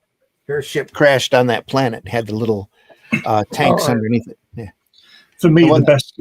Sorry, the one Mike, go ahead. The one that looked like the vibrator with little tanks on the bottom of it. Yep. That was the one. You were saying, Glenn? Yeah, I was going to say this spread, this two-page spread that we've got here, for me, the best rendering is the first page last of the battleship thing, Destroyer, Star Destroyer. Yeah, I love that. That Yeah. is The way, amazing. the way it's coming, I'm presuming that must be some kind of star behind it. Yeah. The way It's it's like, coming out, the way it's in orbit around that, I like that. Mm-hmm. I love the angle on it with that. Yeah. 'Cause I think it looks more imposing. Yeah, is she crying? Has she got a? No, she's crying, isn't she? Yeah, she's got tears. It's either that, or crying. either that, or it's Yeah, a scar. It stretches out. It's smaller, and that. Yeah. Yeah. Well, she thinks she's Marlon Brando in that film where his scar moves. Yep, that's true. It's got to be a reflection line. No, it's a tear, isn't it? It's a easy hop, even for this old clunker. When Han Solo arrives to pick up your princess, you'll be with her. Fabulous reunion. Everybody. Oh yeah, I guess it is a tear. Everybody happy except for her. Yeah. She's She'll be away from Luke. Heartbroken. Since the rebel uprising, neutrality is an act of insolence. That guy. Sorry. Go ahead. Sorry. That guy there, the second page, last panel. That one. He looks like one of the early commanders, doesn't he? He does. I think he got strangled in the first one. Yeah, yeah, he looks Admiral He Petty, looks is like it the guy PT or something? He Yeah. just lifts him up and Apologies. while he's talking to everybody. And then he promotes the other guy next Yeah, to him. that's right. Yeah. That That's was really so good. good. And he does a big gulp, doesn't he, that Yeah. guy? Because he knows he's going Yeah. to be dead in the next 10 minutes. Didn't he do that in Empire? I think he did that in Was it? Empire. Yeah, He Empire. was in charge, Well, that yeah. might be. They might be showing the guy then because this is Yeah. before Empire, isn't Before it? he was dead, yeah. So he ain't gonna last long. Yeah, Yeah. exactly. Look at that first page census strip, last panel. He's got a mushroom head. That Oh, guy. yeah. He does have this thing for mushrooms. He certainly does. Yeah, that last page there, that second panel with the rear end of the battleship is fantastic. Yeah, that's really good. I wonder if he got a model of it or something. I think he'd be sent Oh, yeah. photographic reference. Oh, And yeah. also, he must have to be able to get the toys as well. All sorts of reference sheets, probably. Yeah. Yeah. And the toys. Yep. I told you about Frank Bellamy, didn't I? When he was doing Thunderbirds, he got all sorts of production photographs and papier-mâché, not papier-mâché, what do you call it? Production. I can't remember. He got the heads. Yeah. He sent in the actual heads of the puppets of Scott Tracy and that. Not the ones you see on screen, but the working ones, the production ones. It's a puppet. cool. Yeah. Nothing matches those models toys that Corgi did. Those hard metal Corgi toys, Yeah. just indestructible. I still got them. Just indestructible. Not papier-mâché, plaster of Paris. Yeah. Okay. Yeah, that makes sense. Made from molds, and they sent him those for reference. Wonder where they are now. He probably threw them out when he came off the strip, didn't he? Yeah. Probably. I did see an English version of Antiques Roadshow where somebody had a Penelope doll. in a a doll tube. or the marionette? One of the actual Oh, wow. marionettes in a tube, Cool. and the appraiser was literally drooling over it and just marveling at it and pointing everything out, and he put a price tag on it of £10,000. Oh, Damn. £10,000. This was an old show too, an old Antiques Roadshow. But he had it in a beautiful, like it was either glass or plastic tube. Just a fantastic display. I wonder if Cliff Richard, the singer, got his marionette from when he was in the film. That would be interesting. Yeah. That'd be really neat. That would be my question to him. What? Yeah. What? There was a film of Thunderbirds, was there? There were two before, films. before the crap one. Oh, we don't talk about that. Nobody talks about the crap one. So they were like made for TV movies. No. They were proper feature films. Oh, really? Yeah.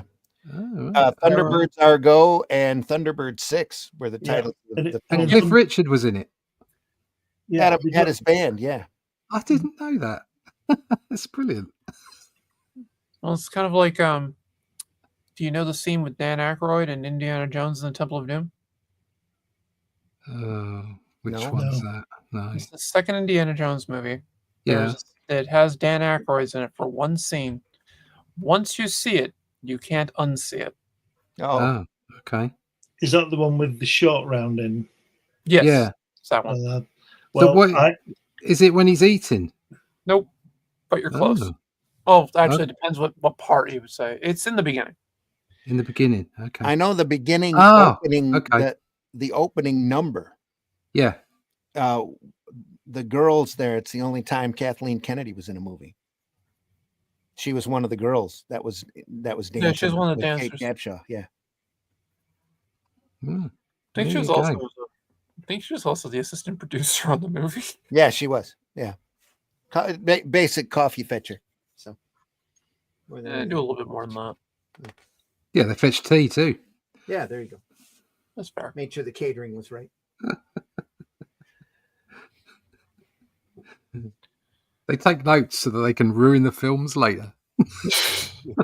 Exactly. A little static here, a little kind of rushed look to it. Not to be complaining, but yeah. The scene with Dan Aykroyd is when he's getting on the plane. God, yes. Yes, you're right. Yeah, God, yeah. I'll have to go back and look at that. Yeah, once you see it, you can't unsee it. Yeah. So long since I've seen that film. So much of those 80s films hold up. That's the thing. They're evergreen. Yeah, Temple of Doom. I like Temple of Doom a lot. It's actually of the Indiana Jones films. I like them in the order they came out in, pretty much. Yeah. It's pretty much the for me it's the weakest of the three. The second one is the weakest of the three, but that's fine. And like controversial, I actually like the Crystal Skull film. So there you go. I like the premise of it and a few of the other things. There's two scenes in it I don't like. Right. One's the scene with the ants because they just look too fake. It's funny as hell, but it's just. And the scene when they purposely drive off the cliff because that is a bit ridiculous, yes. But then it's a ridiculous film. It's an accident that he happens to live through. Yeah, but it's like, it's about alien skulls. Yeah, that made sense for the time period too, because it's the 1950s and pulp had changed. Yeah. So that made perfect sense to me that they were going to do alien or interdimensional aliens with crystal skulls. I was like, yeah, sure, whatever. I hear the argument. It's like, this is just ridiculous. That's not Indiana Jones, right? So it's okay to have a telephone conversation with God, but it's not okay to have aliens. That's what you're saying to me, is it? That's your critique of the film, right? Okay. I just remember the ending being horribly clunky. I think I've only watched it once. Yeah. Again, it's like I think people, You know, I mean, there's me saying I'm never going to watch that crappy Star Wars stuff again. I didn't. I think I people didn't, take stuff too seriously. yeah, that's very Yeah. true too. I didn't hate it nearly as much as Rogue One. So Really, you see, Yeah. I watched that and I thought that was okay. I like Rogue One. Yeah, it's all I can right. see where you'd have problems with it because it's not pulpy enough. It didn't No, offend me. I shook my head. So that's 2 hours I'm never getting back. That's fair. It's, But everybody's entitled to their Yeah, opinion. yeah, they are. it's sad when Doesn't you've mean got a everybody- when you've got a movie like that and you're channeling so much imagination in it and you're trying to introduce so many because they introduced a lot of interesting concepts and a lot of stuff that you hadn't seen before, which was excellent. And then the whole plot falls apart because it's written by committee and everybody in that writing room had zero military experience. And I'm not the most experienced military person at all, but I sat there and looked at that and just shook my head a couple of times and went, that's not how that would work. I do really appreciate films when, even though, so for instance, it's a science fiction film or it's a fantasy film, but they get people involved with real world experience in situations. That's the whole thing. Yes. Yeah, just so that it makes it that much more, Yeah. believable. I mean, I know it's not believable, you know what I mean? It's Yeah. sort of like it fits. You can work with it. So Had a lot of really great touches. Like we were talking earlier, there's a reference back to the Wills quite a bit, and there's just a lot of really smart things in there. But at the same time, the plot it's just it's terrible. You sit there and you go, no, that's I am the big empire. I am running the universe. I take all the scientific knowledge that I have and stick it on one planet and surround it by a force field. yeah, but many boffins died in order for that information to get to us. That's true. Yes. But anyway, See, and then when the bad guys look like they've got the top secret material, I just decide to blow the planet up. Oh well. yeah, I With mean, all my of the issue with information on it. it. My issue Well, they've with got a backup somewhere. That's not what they said. Yeah, but anyway, go ahead. my issue with it is I don't need certain things explained to me. Ah, Yeah, I don't need to see how they stole the Death Star plans. mhm. I didn't need to see the Kessel Run for a Solo. Yeah. I just make new stories. Yep. And make them good. Yeah, Introduce new characters. Yeah. Really, we're all keen for new stuff, and all you do is just try and make the old stuff again. It's bad. Well, We were better off with the Marvel Comics adaptation that the next story after they did Star Wars had a large 7-foot tall green bunny and a so-called Jedi warrior that called himself God, Obi-Don Quixote. Yeah, Obi Don Quixote, yeah. That rabbit. Oh God, I forgot about that. That's still a better love story. Mm-hmm. And Dark Horse reprinted that story later on to Yep. much fanfare because it was as bad as it was. Oh yeah, it was goofy as hell. But it saved Marvel, so that's all that It did. matters. Cal Sight the Lion in house. Greetings in there. Hello. Greetings there. Greetings. Hope you're doing well. Yeah, Dan is one that gets them on the plane. Oh, Yep. There you go. Yep. On a good note, the first episodes of the Eternaut was pretty good. Really dark though. Really would have kept the time travel element, but an okay start. Wish. I they- really wish. Yeah, that makes sense. Okay. I haven't watched it yet. I will eventually. Like I said, I got 30 minutes in, got tired of looking at a black screen with hardly no little light here and there. So I'm guessing you didn't like that big battle at the in Game of Thrones.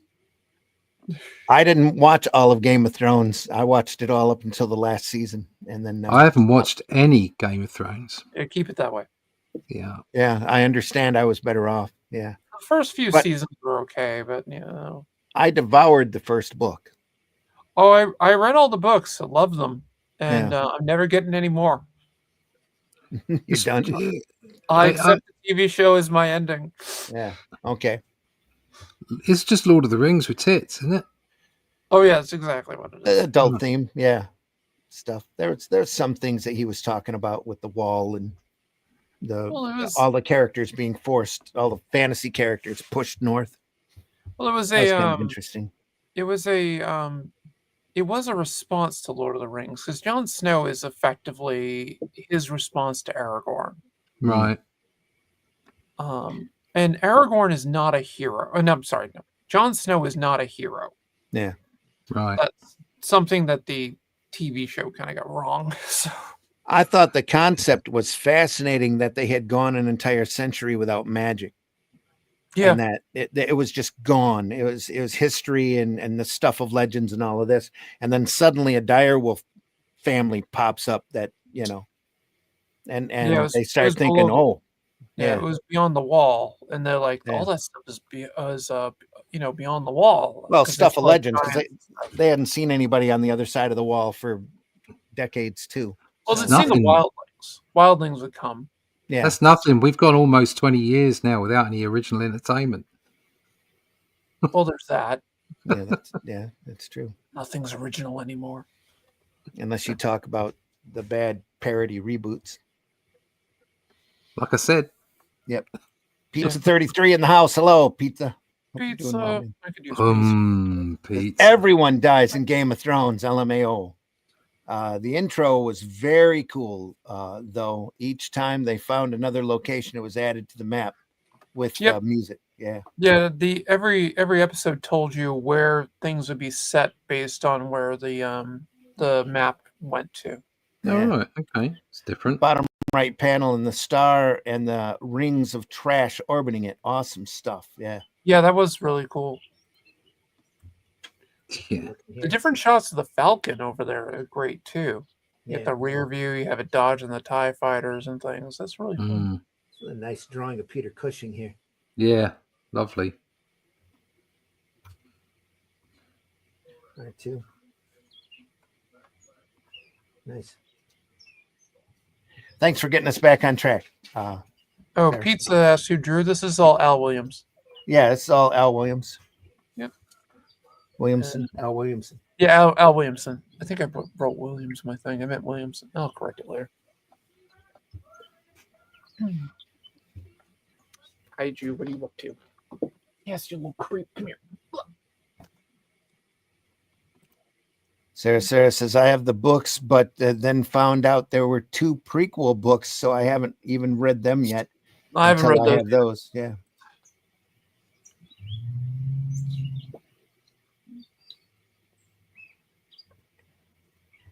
Nice shade work, shadow work here. Oh. Are you chewing? Yes, you are. You're chewing on my hairband. Look at that.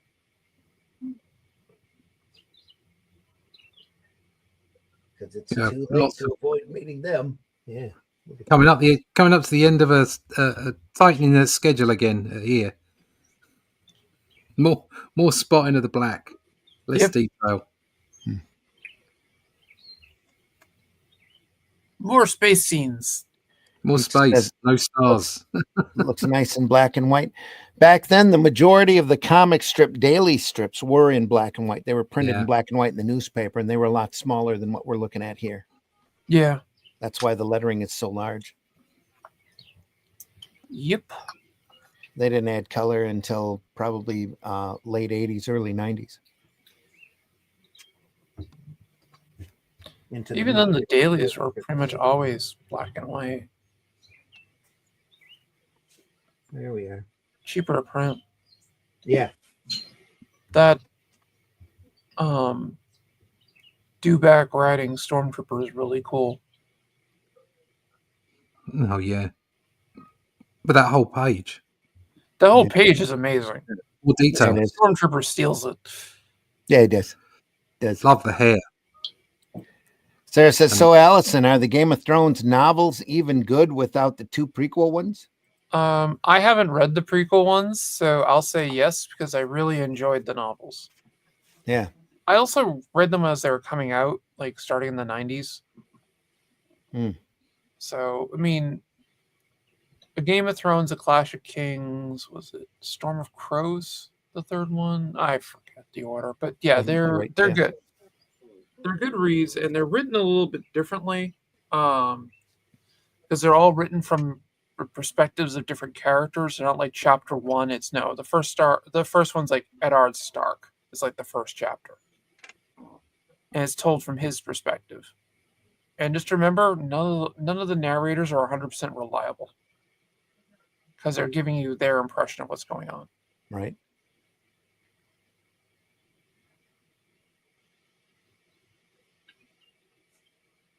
And I have to say, Arya is my favorite character.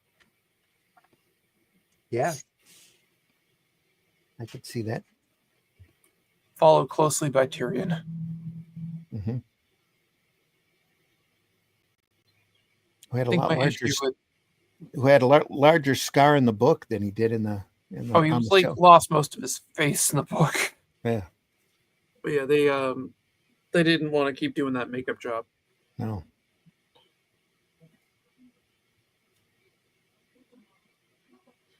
He still has the best speech in the book. There are brave men at our door. Let's go kill them. To the point.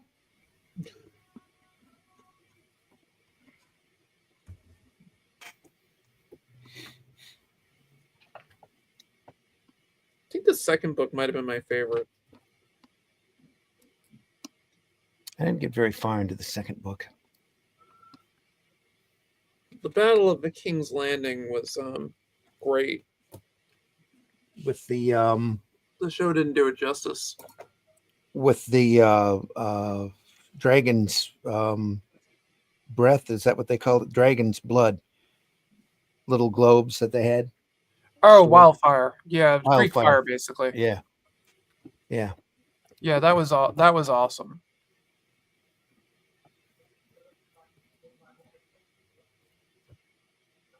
Oh. Yeah, it was much bigger in the Books. scope of it was much bigger in the books because you got like what the barbarians were doing, and the whole thing that they had the fight on the bridge with Stannis's people, where they were like running with a flaming chain. It was really cool. Great stuff.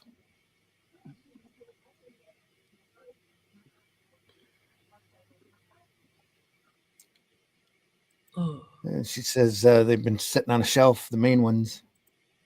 And Yeah. Sarah says, awesome. That's what I was wanting to know. Thanks so much, Allison. Oh, I love how you described it. Thanks. Sorry, I digress. Just rang a bell. Glad they're good as is. Yeah. That's all fine. She says, I have a Star Wars, what is that? Free comic book day. Free comic book day issue. Yeah. From the other week. We'll most likely pass it along to someone who might want it. Yeah. No, nothing's wrong with that. If you're not into Star Wars, you're not into Star Wars. That's true. I am into Star Wars. I'm just not into Disney Star Wars. Yeah, when I say I'm into Star Wars, I just love Star Wars. But, I mean, if I'm really going to be honest, the only movies I really go back and watch are the originals. I mean, the original three. Yeah, I'm with you there. I still have the original trilogy on VHS. I have it on VHS and Laserdisc. The theatrical. Wow, Laserdisc. There you go. And I have a secondary Laserdisc player in case mine dies, so I have another one to play in my Laserdisc collection. There you are. I like that. I I I've also got still two- have a VHS player in the box. Yeah, I have two VHS players sitting down here in the basement, but I don't have anything to show them on because all the TVs are all hooked up differently now. You got to get a different connector. Yeah, you got to do get everything a phone and cabling.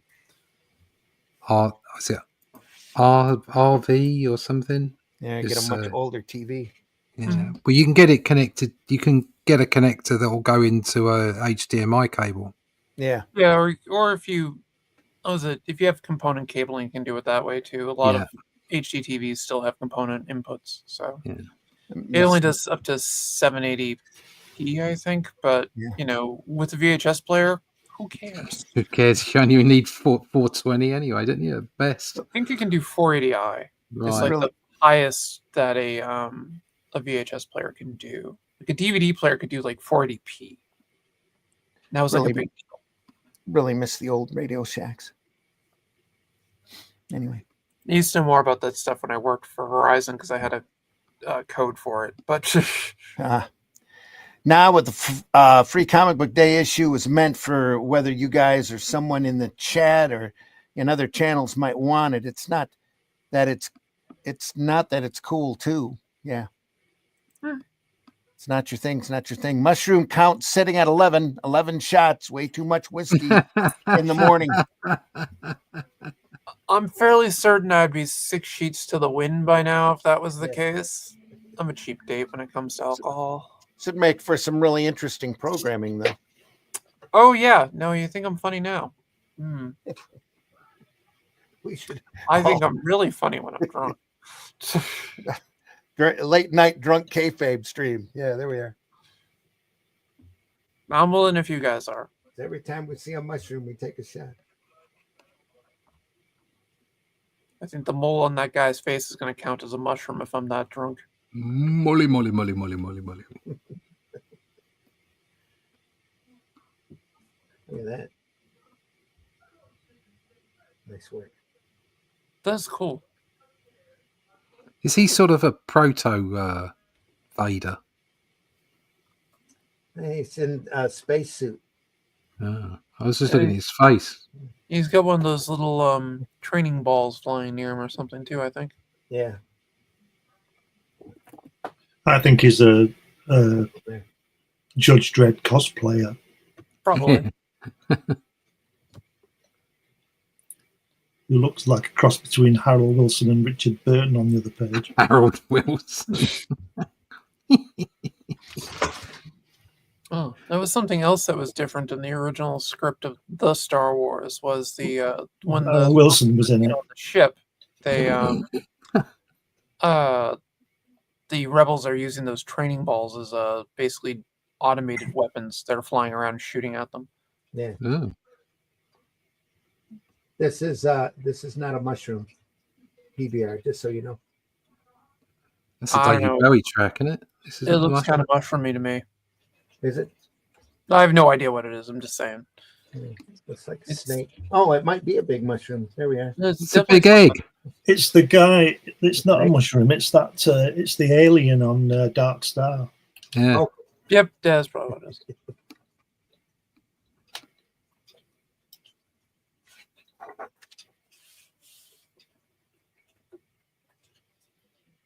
The classic pose.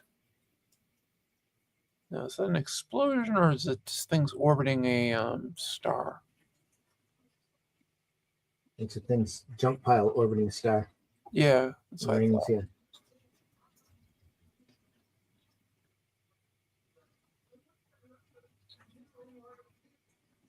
So I kind of like the fact that they actually have people like out in space floating around and stuff. That's neat. Yeah. And oh, that shot of Han and Chewie at the top, that's perfect. Very iconic. Yeah. Good stuff.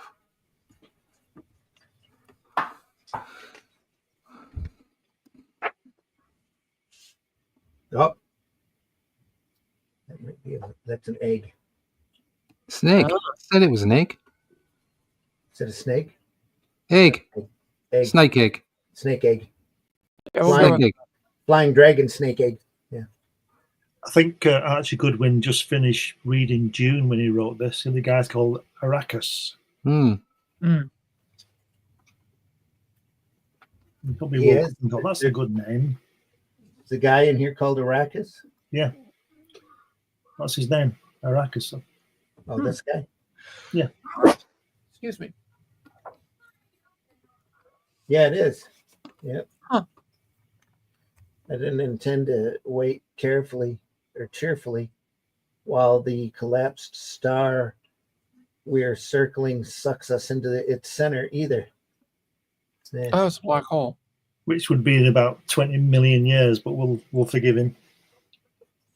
And if you have a weird time disruption like they did in Interstellar. Time dilation? Yeah. Yeah, the closer you get to the speed of light, time slows down.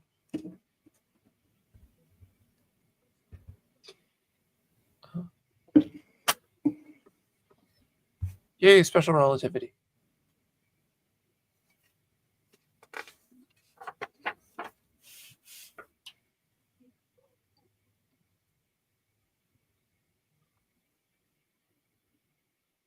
Are you just fine, kid? My spacesuit absorbed the blast. Impact knocked out my intercom, though. Yeah. Sandy Harry? This here is a mushroom, by the way. Yeah, Yep, that's definitely a mushroom. definitely. Maybe they're all mushrooms. Actually, there's 3 there if you're taking proper shots. A little There's cluster. 3 there. There's another one just under the plant. Then we got the 2 giant mutant ones in the back. We'll have you on the floor by the end of the show, and we don't have much longer to go. Nope. Oh, Patrick Flattery. Yeah, George Lucas borrowed from Kirby's Fourth World as much as Frank Herbert. Yes, he did. He also took from Valerian and Lowerline. What she said, that is. And I mean, the original script was pretty much I'm ripping off the Hidden Fortress. So Take a look at the issue to see if it's something that could go to a kiddo getting therapy where I get therapy. There you go. Spreading comics to them. Got kiddo ones too. Yeah, there you are. That's a good thought. Yeah, good call. Yeah. Lucas borrowed ideas from Kirby's Fourth World as well as Frank Herbert. Yep. He did. Never would have happened, though, if King Features had given him the rights for Flash Gordon. No. So there you go. There you are. So it's King Features' fault. Yep, it's all their fault. And I think Dino De Laurentiis had something to do with it, too, because he had the rights to Flash Gordon at the time. Yeah. That looks great. The explosion in the background, the Falcon getting away. That's a single, one daily strip right there. Yeah. Yeah. I like that a lot. It's like, I just want to fill in a lot of black with a big boom, and I'll stick the Falcon right here, but it looks good. Yep. Little bit of tone work here. Yeah. Just think if that great explosion. It would have had a massive batoon on it, wouldn't it, in the comic book? Probably. Yeah. Hiding all the artwork. Yep. Same here. It says we're doomed. I tell you, doomed. We're doomed. Doomed. And everybody knows it's 3PO talking. Made into hyperspace. Yeah, the hyperspace scene looks great.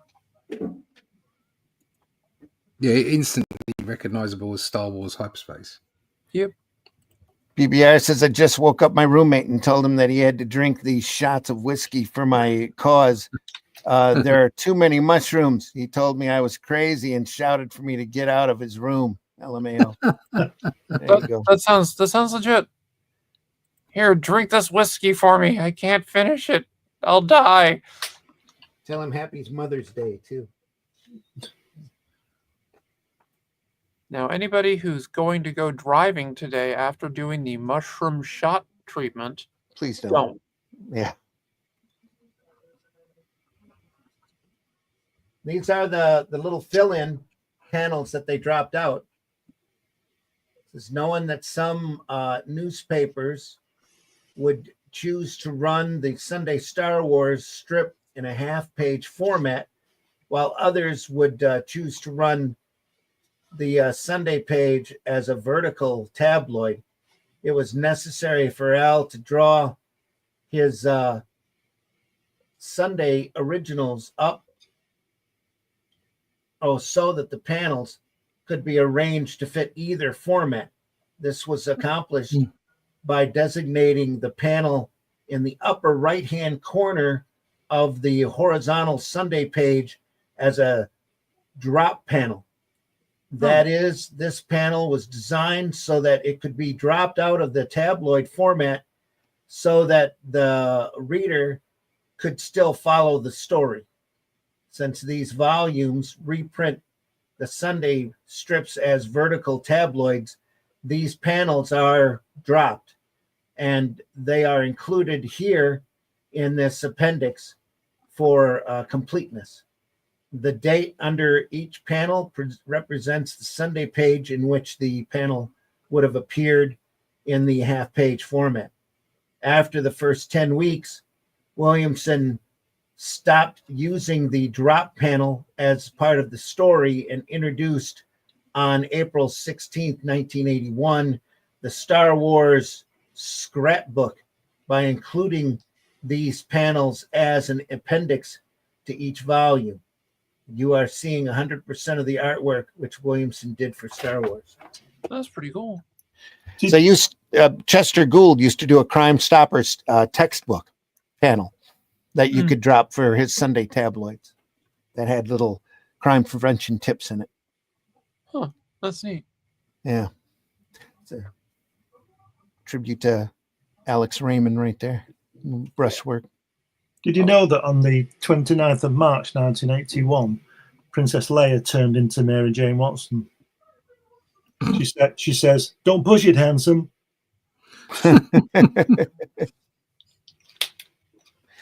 Much better than Face It, Tiger, you hit the jackpot. Well, that was the next one, but that was too obvious, wasn't it? You couldn't get away with that one. Our Archie. The monkey, isn't he? Star Wars scrapbook, Yoda the Jedi Master. Yes. Oh, there's that guy out of Mobius, little robot guy. The probe droid. Yeah. Top left. He's in The Long Tomorrow. Yeah. Yep.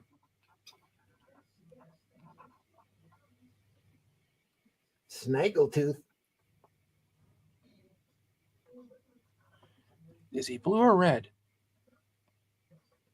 I don't know. No, it's a thing from the action figure. I know one of them's like a rare one if it's blue or red or something.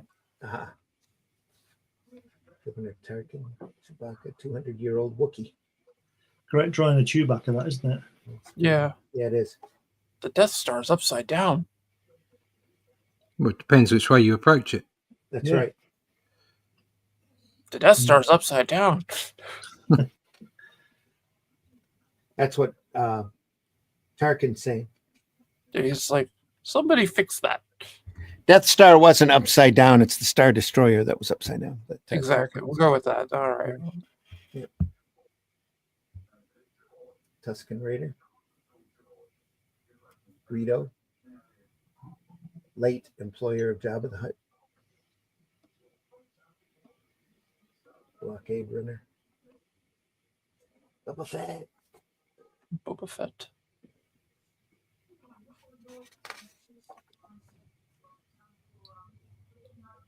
I always found it funny that everybody's like, "Oh, Boba Fett's this great character, utterly amazing." Lucas chumped him in like the first few minutes of Return of the Jedi, pretty much.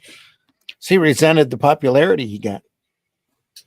He wasn't a hero, and he was getting a hero's attention. Yeah, I was not a fan of the Book of Boba Fett. Dumped him down the Sarnak pit. Yeah, he was a bad guy. Yeah, he was a bad boy. I kept hoping that they'd show that he was actually Jar Jar Binks. Jar Jar Binks he's the one that escaped it all because he is a Sith Lord.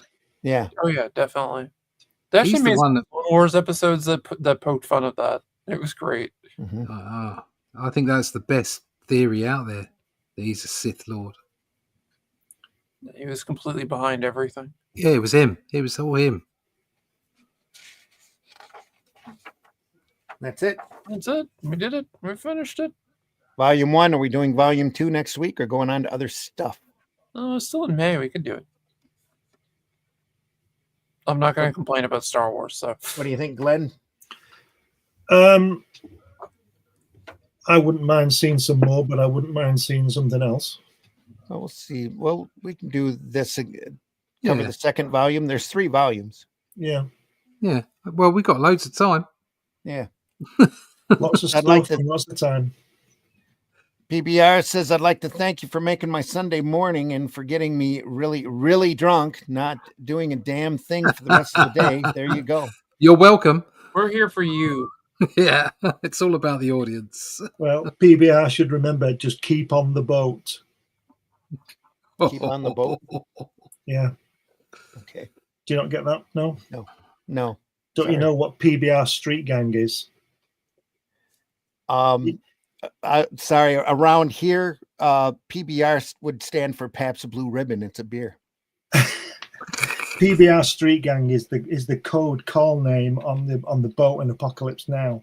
Oh, okay, gotcha. So I'm figuring that's where he's got it from. Yeah. So remember, stay on the boat. PBRs have been really popular over here ever since Bud Light made a slip in their marketing. Well, that was unusual for them to do that. Aha. There's a little local Milwaukee brand that everybody drank that in Blatt's beer. This is now the beer of choice. Well, PBR was just like Keystone. Over anyway, that local cheap beers. I don't feel sorry for Lucas. He screwed his own. Yeah, but he's feeling sorry for himself with £4.5 billion in the bank. Yeah, I've got no time. $4 billion. Yeah, I think he's feeling all really sorry all the way to the bank. It says, yeah, the movie's where I got the name. There you are. All right. Yeah. What can you do? Imagine the house you live in, and to be really upsetting if you sold all that for $4.5 billion. You'd be really pissed off, wouldn't you? The real travesty is his wife is from Chicago, and he wanted to put a museum up in Chicago of all of the memorabilia and have like a movie memorabilia museum, and the Chicago City Council shut him down. Why? I have no idea. Oh, there was he was doing something out in Marin County too. He was trying to put something out there for like new filmmakers and things, and like all the local boards and all that voted it down. So he had Section 8 housing built in this very rich neighborhood. Fair enough. Good on him. Volume 2 like next week. Big monster on the way. I'm fine with that. Rawr. Rawr. I love a monster. Yes, it is, Marvy. This book is a beautiful love letter to Star Wars, especially the comic strips. Yep. That's why they did it. It's to preserve them on a beautiful white paper, and so folks, aficionados, can have a good record of them. Looks a little bit Alan Davis, that cover. Yeah, it kind of does. Alan Davis looks like Al Williamson. Yeah, you know what I mean. I do. I'm just picking it. Yeah, I know what you meant. Everybody's influenced by this stuff. Yeah. Everybody. If not consciously, then subconsciously. More Star Wars next week, folks. We'll get to it. And then we'll move on to other great things. Want to get back up on Crime Does Not Pay here eventually. That'd be good. Always fun. Allison, tell folks how they can find you. They can find me here on Sundays with these fine gentlemen. And I'm on most of the social media apps. Follow my YouTube, my Twitch, which is just my name, and my Twitch is alleycat_comics. So feel free to follow me there, hang out with me. I play music on Twitch because I can get around YouTube's copyrights when I draw. So yeah, feel free, follow me there, buy my stuff, hang out with these great people. I'm not awake. So that's good. Okay. Russ, tell folks how they can find you. Yeah, you can find me on Instagram and X, but most importantly, you can find me at russleach.com. Sign up for that email list. All the other internet places that I turn up, and they're all there on russleach.com. I can show you a quick look at a page that's coming out for the Atlantean 3, if you like. It's on the board right now. Here you go.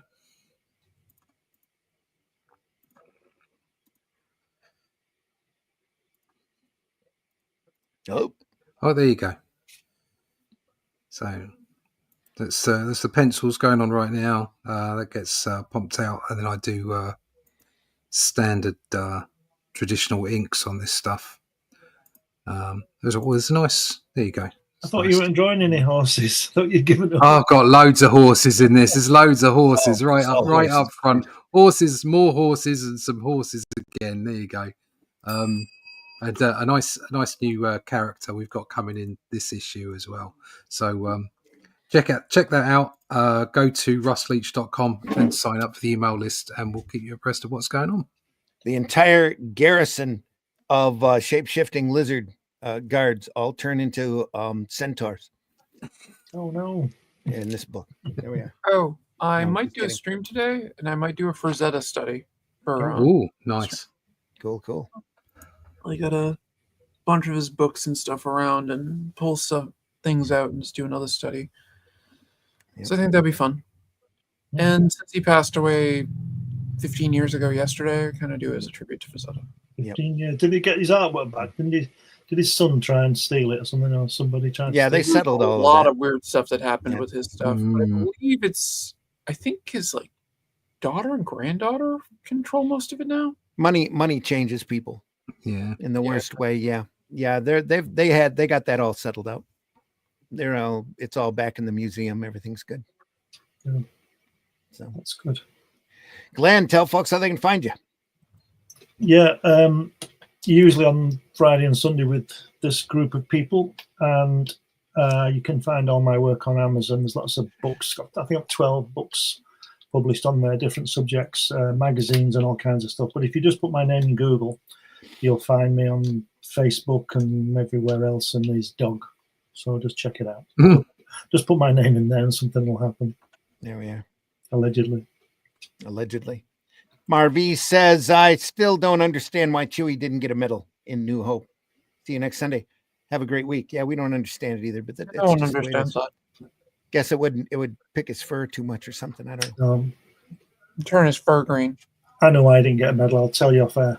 This looked like as I a can think of family a pet, few reasons why I didn't get either that I'm not saying on air. So probably. He refused it. It's like getting an MBE. He was like, no, I'm not having any of that. No, sorry.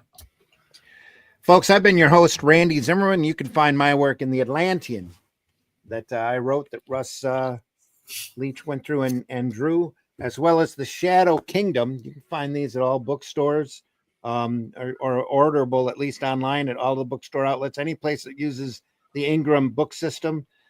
If not there, then check criticalblast.com.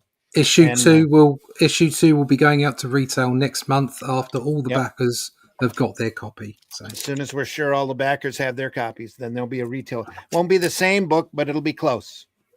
So it's only very slightly different, but Yeah. it's enough that you get a unique print run from the crowdfunding. Right. So make sure you look for the hardback version of The Shadow Kingdom, because not only is the story in beautiful color, if that's the way that you prefer your Conan work, we like it black and white though, but it also contains the story, the prose story of the Shadow Kingdom in the back of the book, so that you can compare and Does see the just how hardback faithful have that that? adaptation was. Yeah. does the hardback have that? I thought It only does. the softback has that. Oh, right. Okay, cool. Nope, the hardback has it. Unfortunately, the softback is in black and white, doesn't have it, but it does have all of the information on the back cover saying that it's in there.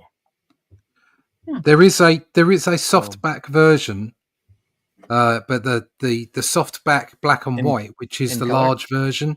Yeah. But the softback black and white has the wrong information on it. Yes. Yeah, it does. We'll change that in future printings, but Yeah. anyway, there is a trade version of this in color. Is there, Russ? What? A trade version of Shadow Kingdom in color. I believe there is. Yeah. Okay, cool. Yeah. And If you like wanna- a manga size, digest size. Oh, well. yeah. I haven't seen that at all. I got to get. I to want a manga size one because it will Yeah. fit nicely in my shelf. that. There we I'm are. pretty sure there is one. Yeah, and it's cheaper as well. The other Shadow Kingdom is in this same format. If you want to get all of them in the same Atlantean format, and it's in beautiful black and white with great gray tones. All available Amazon, Barnes & Noble, criticalblast.com, coming soon at the Arrow store as soon as I can get around to making one over at fundmycomic.com. Get a chance, stop by fundmycomic.com. Take a look at all the different projects. Hatch Annoted's over there still. If you dig deep enough, you might find the Fool campaign still available over there. Still waiting for my copy. I know you are. I got to send you a piece of art and a bundle along. I owe Russ one too. So It's okay. I'll I bundle know that where as- you are. I'm not worried about it. Well, I'll get it to you I'm eventually. not worried. Just make sure you message me so I can get you my updated address. Yeah. Okay. Well, how's this? I'll message you. Send me your updated address, and that'll be a poke for me to get a I will do that. package in the mail to you. I keep promising. Yeah. Do that. And that. I just ran have across read- Russ's address the other day when I was looking for all my important papers. So And I have read Glenn's book on Kirby, and that was a cool book. So buy it. she's Frank's granddaughter. Yeah. Yes, Sarah. Yeah. I'm friends with her on Afternoon all. Facebook. So Sarah running me too, running the Frazetta Museum now as the Frazetta Girls, where she has lots of merch and art. Yeah, and she has Afternoon all. she does Afternoon, a right? weekly YouTube video on Frazetta Girls as well. Actually, in the Cool. last one she did, like from about maybe a little over a week ago, she did one on Frank Frazetta and his work for Star Wars when he was going to be doing a poster. Oh yeah. Frank did Yes. awesome 3 or 4 illustrations for Battlestar Galactica when it was out. Yep. It's fantastic stuff. Hatch is ace. There we are. Yes, Matt yeah. Black says, yep. Folks, we do this twice a week. We look through great old sequential art and comics, comic strips, anything that's associated with this wonderful genre. We've looked at trading cards in the past, coloring books even. This Friday morning on Comics by Night, we're still looking at Weird Science, the great EC set. Weird Sciences. Yeah, look at that. All in black and white. Fantastic. Wally Wood, Joe Orlando is in there, as well as a number of other contributors, Jack Davis and Jack Kamen, all sorts of folks. So look for those over at Comics by Night. We're on like part 7, I think we're coming up to, as we go through the entire line of Weird Science comics from EC back in the 50s. We love doing this stuff, folks. We're not monetized with any ads that you see here are either for our own stuff or our parody ads of one form or another. The Indie Comics Network isn't monetized either. And we would deeply appreciate it if you would subscribe, hit the like button, hit the love button, whatever platform you're watching this on. We can any type of interaction, comment, even dislikes, all goes towards upping our algorithm and being out in front of more people and on more recommendations lists in order to be seen by more folks. If you enjoyed this program, tell your friends. We do this every week. Like I said, Friday mornings at 5 a.m. live, Sunday mornings here, Sunday Funnies, 9 a.m. Eastern time. Both of those times are Eastern times. And we are archived over at the Comic Book Black Belt YouTube channel, the Randy Zim YouTube channel, and the Indie Comics Network YouTube channel. Go over there and enjoy those to your heart's content. We know the majority of our viewership comes after the fact, and we deeply appreciate everybody out there that watches it. We hope you're enjoying this program even half as much as we enjoy looking at this material and talking amongst ourselves about who knows what. Wherever the conversation goes, that's where we are. So I think that's it. Go visit your local retailer, buy alternative independent comics, especially ours. And if you can, go patronize your local retailer, because your local comic shop, because they can use all the help they can get. You don't have to buy the modern comics, folks, if you don't like them, if they're not your thing. Go in and look through all of the back issues, look through those great old black and white magazines that nobody seems to want to talk about or admire anymore. Those old creepies, Eries, even the old Psychos, Voodoo Tales, all of that stuff, just classic material. Well worth your time. You never know how great these comics are until you sit and read them. And the majority of this stuff is evergreen and still holds up. And it's just as entertaining as the day when we first read it. Thanks so much for stopping by, folks. We'll see you on the next one. Deeply appreciate you being here. That's for done, yeah. Take care, everybody. We'll start with this.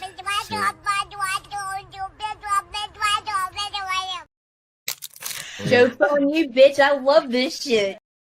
That was for Sarah. And here we go.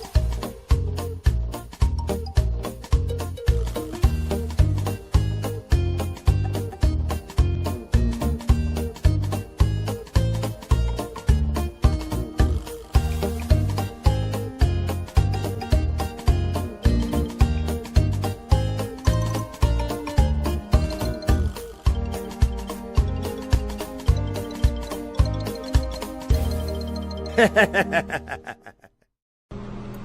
cannot pet that dog. No. Cannot pet that dog.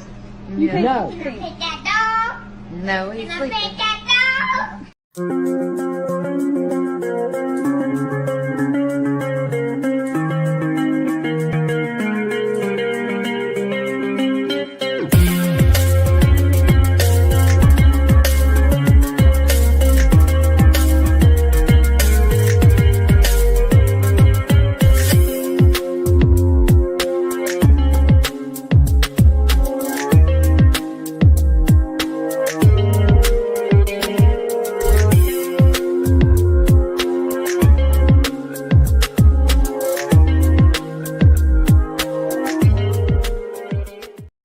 The word of the day is Hakuna Mafucket. Hello, motherfucker. The word of the day is Hakuna Mafucket. When you give 0 fucks and no worries and let the shit show carry on. Hakuna Mafucket! Taste the biscuit. Taste the goodness of the biscuit. Taste the honey sauce. Taste the goodness of the biscuit with the honey sauce.